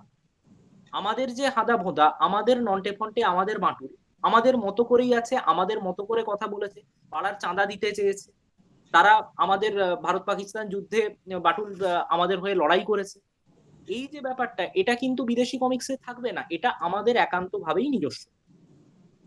দ্বিতীয় কথা, শুধু আমি আরেকটা কথাই আমার মনে হয় যেটা বলার কথা, সেটা আমাদের তিনজনের কাছেই আমি মানে সেই একই আমার মনে হয় তারা সহমত পোষণ করবে। শিল্প জিনিসটা কিন্তু ইংরেজিতে দুটো ভাবে হতে পারে, একটা হচ্ছে আর্ট আর একটা হচ্ছে ইন্ডাস্ট্রি, দুটোকেই আমরা শিল্প বলি। সমস্যা হচ্ছে আমাদের কমিক্সটা আর্ট হয়ে থেকে যাচ্ছে, ইন্ডাস্ট্রি হতে পারছে না। তো কৌশিকদা অলরেডি আমাদের একটা কথা বলেছেন একটা, এটা এবং এটাতে আমি একটু আশার আলো দেখছি। আমি জানি না সেটা কতটা ফলপ্রসূ হবে, সেটা সময় বলবে। তো এটাই বলবো দাদা, তোমার কি মনে হয় যে আজকে আমরা যখন মানে এই ধরনের একটা কমিক্স নিয়ে কাজ করছি, বা যারা আমরা ভবিষ্যতে আমার মতো অনেকেই যদি এখানে যারা ভালোবেসে তার জায়গাটা কাজটা করার চেষ্টা করবে নিজেদের মতো করে, তাদের ক্ষেত্রে এই জিনিসটাকে প্রচার করা বা সেটাকে একটু পপুলারাইজ করা, বা প্রচার করার থেকেও বড় কথা আমি বলবো মানুষের কাছে পৌঁছানো, সেটা কি ব্যক্তিগত কোনো উদ্যোগ বা যদি মানে কোনো অ্যাজ এ টিম সেটা কি করা যেতে পারে? না না, বা আমি সেটাই বলছি, যেটা ঘটনা হচ্ছে, দেখো অদ্ভুত ভালো কাজ হচ্ছে। যেমন আমি তোমাকে নিজে বলেছি, ধরো বঙ্কু ডাক্তারের যে কাজগুলি, এবার বঙ্কু ডাক্তার তোমার কি একদম পরিষ্কার, লাইন ক্লিয়ার ড্রয়িং। এবার লাইন ক্লিয়ার ড্রয়িং এর যে স্টাইলটা তুমি করো, এটা একেবারে পুরো ফ্রেঞ্চ ঘরানা ধরে। এবার এই আমি টেকনিক্যাল কথাই বলছি আর কি, এই যে লিগ নেকলেয়ারে বলে যাকে, এবার আমি তো বঙ্কু ডাক্তার দেখেছি, বঙ্কু ডাক্তার সেই ফরম্যাট, এবার এই ফরম্যাটেই কিন্তু মজার কথা, এই ফরম্যাটেই টিনটিন হয়েছে। আজকে বঙ্কু ডাক্তার যেই ফরম্যাটে, সেই ফরম্যাটেই টিনটিন হয়েছে এবং বিশ্ব জয় করেছে। ছায়নের সবচেয়ে বড় সুবিধা হচ্ছে ছায়ন নিজে লেটারিং করে। লেটারিং যদি কেউ নিজের কমিক্সের করে তাহলে একটা ইউনিকনেস হয়। মানে এগুলো একটু যদিও টেকনিক্যাল ব্যাপার, জানি না মানে বাকিরা খুব একটা আগ্রহী হবেন কিনা, যেটা কমিক্সে একটা ইউনিকনেস তৈরি হয়। যেরকম প্রত্যেকটা লোকের একটা আলাদা করে থাম্ব ইমপ্রেশন থাকে, সেরকম কেউ যদি লেটারিং করেন, যেমন নারায়ণবাবু নিজে লেটারিং করতেন, তার ফলে তার একটা ইউনিকনেস ছিল। ময়ূকবাবু নিজে লেটারিং করতেন, তার ফলে তার একটা ইউনিকনেস ছিল। সায়ন করে, তার ফলে ওর একটা ইউনিকনেস আছে। এবার ও যে গল্পগুলি ভাবছে, ও বাধ্য হচ্ছে ওই যে যেটা বললাম দু পাতার মধ্যে ব্যাপারটাকে নিতে। এবারে যেটা নাকি সত্যি কথা, যদি নাকি বাংলাদেশের কমিক্স ধরে নি, যে ভারতে যদি এটা ভালো বাজার করতে পারে, তাইলে কিন্তু সেক্ষেত্রে মানুষের কমিক্সের প্রতি আগ্রহ বাড়ে, এটা সত্যি কথা। বা আমার মনে হয় অফলেট, আমি জানি না, অফলেট বোধহয় কিছুটা বেড়েছে, যদি না বাড়তো তারানাথ তান্ত্রিকের যে কমিক্সটা হয়েছিল, তারানাথ তান্ত্রিকের একটি কমিক্স কিছুদিন আগে হয়েছিল, স্পিচ বাবল করেছিল, স্পিচ বাবল থেকে করা হয়েছিল। বা ইদানিং স্টার মার্ক থেকে, অবশ্য মুশকিল কি অনেকগুলি কমিক্সের মধ্যে খুব ভালো ভালো হয়েও বন্ধ হয়ে গেছে। স্টার মার্কেট থেকে যে কমিক্সগুলি করেছিল, হর্ষদা করেছিল, হর্ষমোহন চট্টরাজ, সেই কমিক্সগুলি কিন্তু ভালো হচ্ছিল এবং তার কিন্তু ভালো রেসপন্স পাওয়া যাচ্ছে। এবার সেরকম যদি হয়, বা আমি একটা একদম খুব রিসেন্ট কথা বলি, এটা তো বলতেই ভুলে গেছিলাম, অন্তরীপ পত্রিকা থেকে কিন্তু একটা কমিক্স সংখ্যা করেছে। এবং একটা আশার খবর শুনে এই জায়গাটায়, আমি ওটা জানি গল্প অন্তরিকের দ্বীপের এই কমিক্স সংখ্যায় 3খানি কমিক্স ছিল। একটা সুযোগদা করেছিল, একটা ওঙ্কারদা করেছিল, আর একটা করেছিল হচ্ছে প্রদীপ্ত ভট্টাচার্য, না প্রদীপ্ত ভুলে গেলাম, মুখার্জি বোধহয় ভদ্রলোকের নাম, এই মুহূর্তে মনে পড়ছে না। 3টে কমিক্স ছিল তাতে। তো সেই 3টে কমিক্স নিয়ে ওরা একটা পুরো ফুল রঙিন 64 পাতার কমিক্স করেছে, যেটা পুজো বার্ষিকীর সঙ্গে পুজো বার্ষিকীর পরে ওরা বার করেছিল। তা তার কিন্তু 300, 600 কপি বিক্রি হয়েছে, এক একটা 250 টাকা করে, 200 টাকায় ওরা করেছে। মানে সেই মার্কেটিংটা কিন্তু হয়েছে। মানে এই যে শুধুমাত্র কমিক্সের বই, যার মধ্যে আর কিছু নেই, অন্য কিছু গুঁজে দেওয়া নেই, যার সঙ্গে কমিক্স এবং রঙিন কমিক্স, সেটা কিন্তু বিক্রি হচ্ছে 300 হোক, কথা হচ্ছে 300 হলেও হয়েছে, যদিও 300টা কোনো নাম্বারই না। সুতরাং আমার মনে হয় অফ লেট মানুষের কমিক্সের প্রতি একটা আগ্রহ বেড়েছে। এবং যেটা নাকি ভালো, সেটা যে নারায়ণ দেবনাথ মারা যাওয়ার পরে যেহেতু প্রচুর প্রাইম, আমি জানি না মানে এটা তো এখন উত্তর দেওয়া যাবে না, 6 মাস বাদে উত্তর দেওয়া যাবে, যেহেতু সব প্রাইম মানে নিউজ চ্যানেলগুলি নারায়ণ দেবনাথের এই ঘটনাটাকে কাভার করেছে, এবং তার ফলে বিভিন্ন পত্রিকার, বড় বড় পত্রিকার প্রথম পাতায় নারায়ণ দেবনাথ নিয়ে আলোচনা হয়েছে। তার ফলে সামগ্রিকভাবে নারায়ণ দেবনাথ এবং কমিক্স নিয়ে একটা নাড়াচাড়া কিন্তু ইদানিং মানে এই কদিন 18 তারিখের পরে, হ্যাঁ, এই কদিন কিন্তু একটা নাড়াচাড়া শুরু হয়েছে। এবার এই নাড়াচাড়াটাকে যদি প্রকাশকরা নিজেদের কাজে লাগাতে পারেন, এবং কথা কি আলটিমেটলি সায়নের কাছেও অত পয়সা নেই, আমার কাছেও অত পয়সা নেই যে আমরা সেই পয়সাটা ঢেলে কমিক্সটা করতে পারবো। যাদের কাছে পয়সা আছে গোটা বলটা কিন্তু তাদের হাতে, যে তারা কিভাবে প্রোডাকশন করবে, তারা কিভাবে ডিস্ট্রিবিউট করবে, বা তারা কতটা কমিক্সটাকে ফিরিয়ে নেয়। যদি ফিরিয়ে নেয়, আজকে বঙ্কু ডাক্তার কেন টিনটিনের জায়গায় যাবে না? কেন একই style, line clear drawing, clear গল্প, ফানি স্টোরি, একটা ছোট অ্যাডভেঞ্চার, ও তো করে ছোট ছোট অ্যাডভেঞ্চার, এবার এই অ্যাডভেঞ্চারটাকে বাড়িয়ে দিলেই হলো, স্কিম বাড়িয়ে। কিন্তু ও যেটা বললো যে তার জন্য যে পয়সাটা, সেই পয়সাটা কিন্তু পাবলিশারকে ইনভলভ হতে হবে, সেই পয়সাটা, সেইটা কতটা কি হবে আমি না, মানে আসলে কি বলতো, সত্যি কথা বলছি, আমি 2012-13 থেকে, তখন আমাদের যখন টিমটা হয়েছিল একটা কমিক্সের সবাই মিলে, তখন অনেক কিছু ভেবেছিলাম যে কলকাতায় কেন কমিক্স কন হয় না, ব্যাঙ্গালোরে কমিক্স কন প্রত্যেক বছর, কলকাতায় আমরা এদিকে কমিক্স ফাটিয়ে দিচ্ছি, এবং কমিক্স কনের দিকেই সবাই তাকিয়ে থাকে। সারা বছর ব্যাঙ্গালোরে লোকে কমিক্স কনের দিকে তাকিয়ে থাকে, আমরা কমিক্স নিয়ে এত আলোচনা করছি, এত ফাটিয়ে দিচ্ছি, একদম মানে মুখে একদম জগৎ ফাটিয়ে দিচ্ছি। কমিক্স কন আমাদের কলকাতায় আসার কথা ভাবে না, জানে মরা বাজার, এই কুয়োর মধ্যে কে ঢুকতে যায়। সুতরাং ভারতে কমিক্সের বাজার খুব ভালো, বাংলায় কমিক্সের বাজার কিন্তু খারাপ। বাংলাতেও কমিক্সের বাজার ভালো, সেটা হচ্ছে ওপার বাংলা। আমরা ছোটবেলাতে কিন্তু দেখতাম যে প্রচুর ডায়মন্ড কমিক্স পায়, তাছাড়া 10 টাকা করে একটা বিদেশি কমিক্সও পায়, তো সুপারম্যান, ব্যাটম্যান, বিশেষ করে স্টেশনে তার পায়। তো ইদানিং কিন্তু চোখে পড়েছে, তাহলে হঠাৎ করে কি মানুষ পড়া বন্ধ করে দিল? এখানে পাওয়া যায়, দিল্লিতে পাওয়া যায়। আমি সেদিন দিল্লিতে গেছি, দিল্লিতে গিয়ে দেখছি ঢেলে পাওয়া যাচ্ছে। হাওড়া স্টেশনে হুইলার স্টলে তো দাদা, মানে হুইলার স্টলটাই তো মাঝখানে কেন জানি মাঝখানে উঠে গেছে। এখন তো শিয়ালদার হুইলার স্টলে সাবানের প্যাকেট বিক্রি হয়, আমি দেখি। হ্যাঁ, ওখানে খাবারই বিক্রি হচ্ছে। এবং মানে দাদা তুমি বললে বিশ্বাস করবে না, ওই যে তুমি বললে না প্রথমে যে একবার মানে ওই বই পাড়ার বাইরে কমিক্সের বইয়ের, আমি আমার ছবি তো তুলেছিলাম একবার, মানে এটা খুব ভালো লেগেছিল যে হুইলার স্টলে বঙ্কু ডাক্তার ছিল। তো ওইটা দেখে আমার খুব ভালো লেগেছিল। আমার মনে হচ্ছে যাক, মানে মানে মানুষের কাছে এরকমই তো করতে হবে। আজকে হুইলারে যেসব বইগুলি থাকে তুমি দেখবে একদম, মানে সে অনেক বইয়ের তুমি নাম শোনোনি, কিন্তু ওগুলির ডিস্ট্রিবিউশন যা, লোকে শুধু ওগুলিকে নেয়, ট্রেনে পড়ে ওখানে ফেলে দেয়, কিন্তু তার বিক্রি মাত করে, সেই বিক্রি তুমি ভাবতে পারবে না। এবার আমার কথা হচ্ছে, আমার কলেজ স্ট্রিটে বসে চা বিস্কুট সিঙ্গারা খাওয়াটা বেশি ইম্পর্টেন্ট, না আমার বই 3 লক্ষ বিক্রি হওয়াটা বেশি ইম্পর্টেন্ট? আমার দরকার নেই। আমাদের এখানে মূল সমস্যাটা কি? মূল সমস্যা হচ্ছে যে চা বিস্কুট সিঙ্গারা, এই আসো বসো চা, ওই একটা পরিবেশ তৈরি হয়ে গেছে। তারপরে ও যেটা বলছিল শিল্প মানে যে ইন্ডাস্ট্রি, সেই কনসেপ্টটাই এখানে নেই। এখানে বই পাড়ায় গোটা ব্যাপারটাই হচ্ছে বই মানে, বইকে কখনো আমরা মাল হিসাবে ভাবতে পারি, বইকে যখন আমরা মাল হিসাবে ভাবতে পারবো এবং মালের মতো বেচতে পারবো, মাল যেরকম করে বেচে টনে ওজনে বিক্রি হয়, বই যেদিন ওজনে বিক্রি হবে, সায়ন পালের কমিক্স যেদিন ওজনে বিক্রি হবে, সেদিন বোঝা যাবে কিছু হয়েছে। হ্যাঁ ঠিক আছে, 2 বস্তা কমিক্স নিয়ে চলে যায়। না, আমি মার্কেটিং এর দিকটা যেটা দেখতে হবে, যে যখন আমেরিকাতে কোনো কমিক্স ক্যারেক্টার পপুলার হয়, বা জাপানের দিকে, আপনি দেখবেন সঙ্গে সঙ্গে সেটা ব্যাগেও ছাপা হচ্ছে, জুতোতেও ছাপা হচ্ছে, বইয়েও ছাপা হচ্ছে, টিফিন বক্সেও ছাপা হচ্ছে, এতেও আছে সেই ঠিক। নোন্টে ফোন্টে কি কখনো টিফিন বক্সে দেখেছি? নোন্টে ফোন্টে আমি একবারই মার্কেটিং করতে দেখেছিলাম, একটি জায়গাতে একটি বিজ্ঞাপনে ছাপা হয়েছে, সেটা দিয়ে কোর্ট কাছারি পর্যন্ত হয়ে গেছিল, যে এই প্রশ্নটা বিচার কিনা। কিন্তু এছাড়া কোথাও কিছু ঘটেনি। কিন্তু আপনি দেখুন যে একটা ছোট ছোট এই বই থেকে শুরু করে সমস্ত কিছুতে কি অদ্ভুত ভাবে মার্কেটিং করা হয়। আজকে ডোরেমন, সত্যি কথা তো, আজকে ডোরেমন যে জনপ্রিয়তা পেয়েছে, ওটা তো মার্কেটিং ও মার্চেন্ডাইজের জন্য। আজকে ডোরেমন, তারপরে তার ব্যাগের মধ্যে ডোরেমন, তার জামায় ডোরেমন, তার পিঠে ছোটা ভীম বলুন, কম মার্কেটিং হয়েছে? ওটা আমি ভয়ঙ্কর মার্কেটিং করেছে, ভয়ঙ্কর মার্কেটিং হয়েছে। তো আমরা পারতাম না নোন্টে ফোন্টে কিনে মার্কেটিং করতে? আমি সেটাই বলছি। যদি কমিক্সের দিকে তাকাই, তাহলে কিন্তু অনেকগুলো কমিক্স চরিত্র এই মুহূর্তে যথেষ্ট জনপ্রিয়, যার মধ্যে ছোটা ভীম রয়েছে, কৃষ্ণা রয়েছে, ছোটা হনুমান রয়েছে। আমার কথা কি, ওরা কিন্তু বই নিয়ে অত সেন্টিমেন্টাল না আমাদের মতো। আমরা প্রচন্ড সেন্টিমেন্টাল, প্রত্যেকটা বই, আমার সন্তান, আমার প্রথম সন্তান, আমার দ্বিতীয় সন্তান, আমার সুসন্তান, আমার কুসন্তান, ওদের কেউ এসব ভাবে না। ওরা বই একদম লটে বিক্রি করে, এবং করে বলে আজকে ওরা ওই জায়গাটা পেয়েছে। না, সেটা হচ্ছে সবথেকে বড় কথা, ম্যানুফ্যাকচারার আজকে যে প্রেজেন্টার, যে মার্চেন্ডাইজ করছেন, আর যিনি হচ্ছেন মানে সোজা কথা কাস্টমার, একদম যতক্ষণ এক সুতোয় না বাঁধা হবেন ততক্ষণ পর্যন্ত কিন্তু কখনোই সেটা সম্ভব নয়, মানুষের কাজ পর্যন্ত সম্ভব নয়। ওই যে কৌশিকদা যেটা বললেন যে আমি এটাকে কুক্ষিগত করে আলটিমেটলি কিন্তু ইন্ডাস্ট্রির ক্ষতি করছি, নিজের ক্ষতি। কারণ একদম। মানুষের কাছ পর্যন্ত যতক্ষণ না পৌঁছচ্ছে ততক্ষণ পর্যন্ত লোকে সায়ন পালকে ফোন করে বলবে, এ ভাই তোমার পিডিএফ কপিটা একটু পাঠিয়ে দিও তো। হ্যাঁ, আপনি বুঝতে পারছেন। একদম একদম একদম একদম লোককে সেটার ভ্যালু যে কিছু থাকতে পারে সেটা সম্পর্কে লোকের ধারণা নেই। আর একটা কি বলতো, চোখের সামনে একটা জিনিস যদি 24 ঘন্টা তোমাকে নক করতে থাকে না, একদিন না একদিন তুমি সেটা নিয়ে ইন্টারেস্টেড হবে। আমি কোনোদিন ডোরেমন দেখতাম না।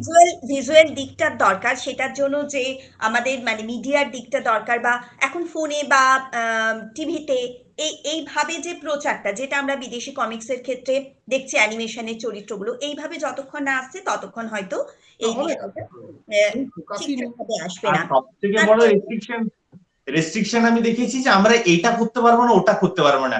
সারা জীবন নারায়ণ দেবনাথকে কিন্তু নন্টে ফন্টেকে খাওয়া রিলেটেড বা এই জাতীয় রিলেটেড এর মধ্যে সীমাবদ্ধ থাকতে হচ্ছে। সে চাইলেও কোনো টপিক নিয়ে কিন্তু আলোচনা করতে পারবে না, করলে কি গন্ডগোল হবে ভগবান জানে।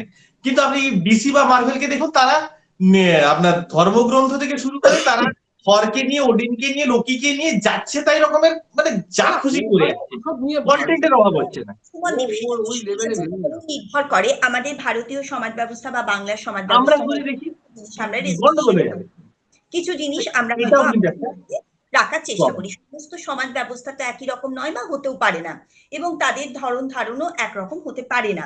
যাই হোক, সেটা আমাদের একটা আশা থাকবে ভবিষ্যতে যে আমাদের হাঁদামোদা বাটুল এরা একটা সারা পৃথিবী জুড়ে স্বীকৃতি পাবে, এটা একটা আমাদের আশা থাকলো। আজকের আমাদের এই সুন্দর আলোচনাটা সত্যি শেষ করার কোনো ইচ্ছেই আমার নেই, যদি না সময়টা শেষ হয়ে যাচ্ছে।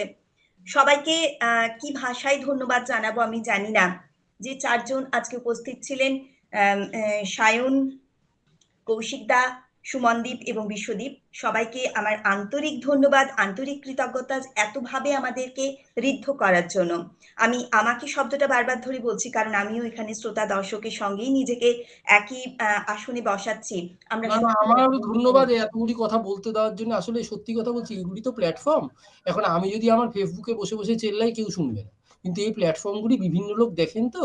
এবার এটা ওই যে বললাম, একটা মানুষ নিজের মনের কথা অনেকের সামনে বলতে চায়, তো তার জন্য সে নেচেও দেখাতে পারে, গেয়েও দেখাতে পারে। আবার এরকম একটা প্ল্যাটফর্মে আমি আজকে একটু রাগ করে করেই কথা বললাম, আমি বুঝতে পেরেছি এতটা হয়তো আবার রেগে যাওয়া উচিত হয়নি। আসলে ওই আর কি, মাঝে মাঝে রেগে এই যাওয়াটা তো আপনার বাংলাকে ভালোবেসে, বাংলা ভাষাকে ভালোবেসে, কমিক্সকে ভালোবেসে, নারায়ণ দেবনাথকে ভালোবেসে, এবং সমগ্র যারা কমিক্স তৈরি করেন সেই সমস্ত তাদেরকে ভালোবেসে।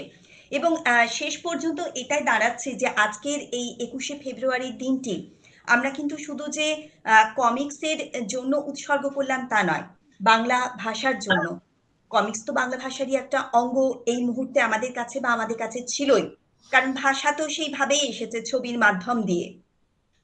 আজকে দিনটি সত্যি খুব সুন্দরভাবে উদযাপন করার জন্য আপনাদের সবাইকে অশেষ ধন্যবাদ। আপনাদেরও অনেক ধন্যবাদ আমাকে ডাকার জন্য। প্রবাদ প্রতিম কমিক্স সাহিত্যিক, যে সম্রাট প্রতিম যে মানুষটি আমাদের মনের মধ্যে আছে, তিনি আমাদের মনের মণিকোঠাতে এইভাবেই থাকুন। আপনাদের এই আলোচনা আজকের এই মুহূর্তে হয়তো শেষ হলো, কিন্তু এই আলোচনা চলবে। আবার এরকম একটি সুন্দর অনুষ্ঠানের জন্য আমি নিজেও অপেক্ষা করে থাকবো। দর্শক শ্রোতা বন্ধুরা সবাই ভালো থাকুন। যারা এই মুহূর্তে উপস্থিত রয়েছেন আমাদের এখানে, সায়ন, কৌশিক দা, সুমনদীপ, বিশ্বদীপ, সবাই ভালো থাকুন, সুস্থ থাকো এবং থাকুন। সকলকে নমস্কার জানিয়ে আজকের অনুষ্ঠান এখানেই শেষ করছি। আবার বলছি, সবাই ভালো থাকুন, সুস্থ থাকুন। দেব বেচা কেনা মিটিয়ে দেব গো, মিটিয়ে দেব লেনা দেনা, বন্ধ হবে আনা গোনা এই হাটে। তখন আমায় নাইবা মনে রাখলে, তারার পানে চেয়ে সারা জীবন সকলের মনের মধ্যে থাকবে। যুগের পরে যুগ ধরে নারায়ণ দেবনাথের, আর নারায়ণ দেবনাথের বয়স 92 নয়, নারায়ণ দেবনাথের বয়স 8, 10, 15, 22। যে আপনার যখন যে আপনার বই পড়বে তার বয়সটাই আপনার বয়স।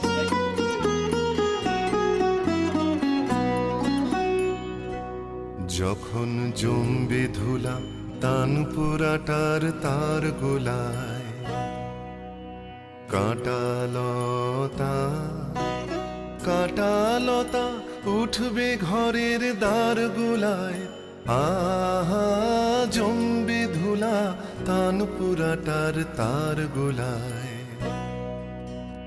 ফুলের বাগান ঘন ঘাসের পড়বে শয্যা বনবাসের শ্যাওলা এসে ঘিরবে দিঘির ধার গোলায়, তখন আমায় নাইবা মনে রাখলে। তারার পানে চেয়ে চেয়ে নাইবা আমায় ডাকলে, যখন পড়বে না মোর পায়ের চিহ্ন এই বাটে।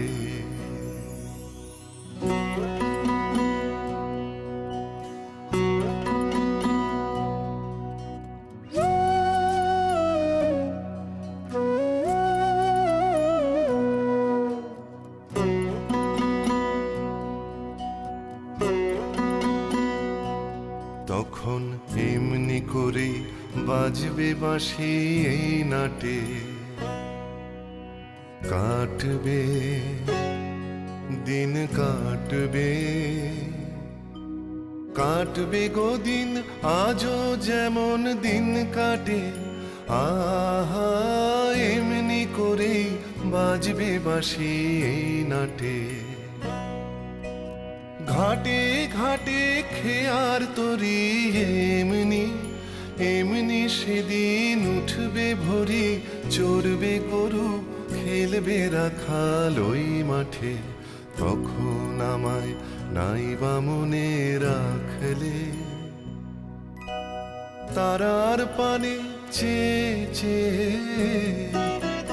নাইবা আমায় ডাকলে, যখন পড়বে না মোর পায়ের চিহ্ন এই বাটে।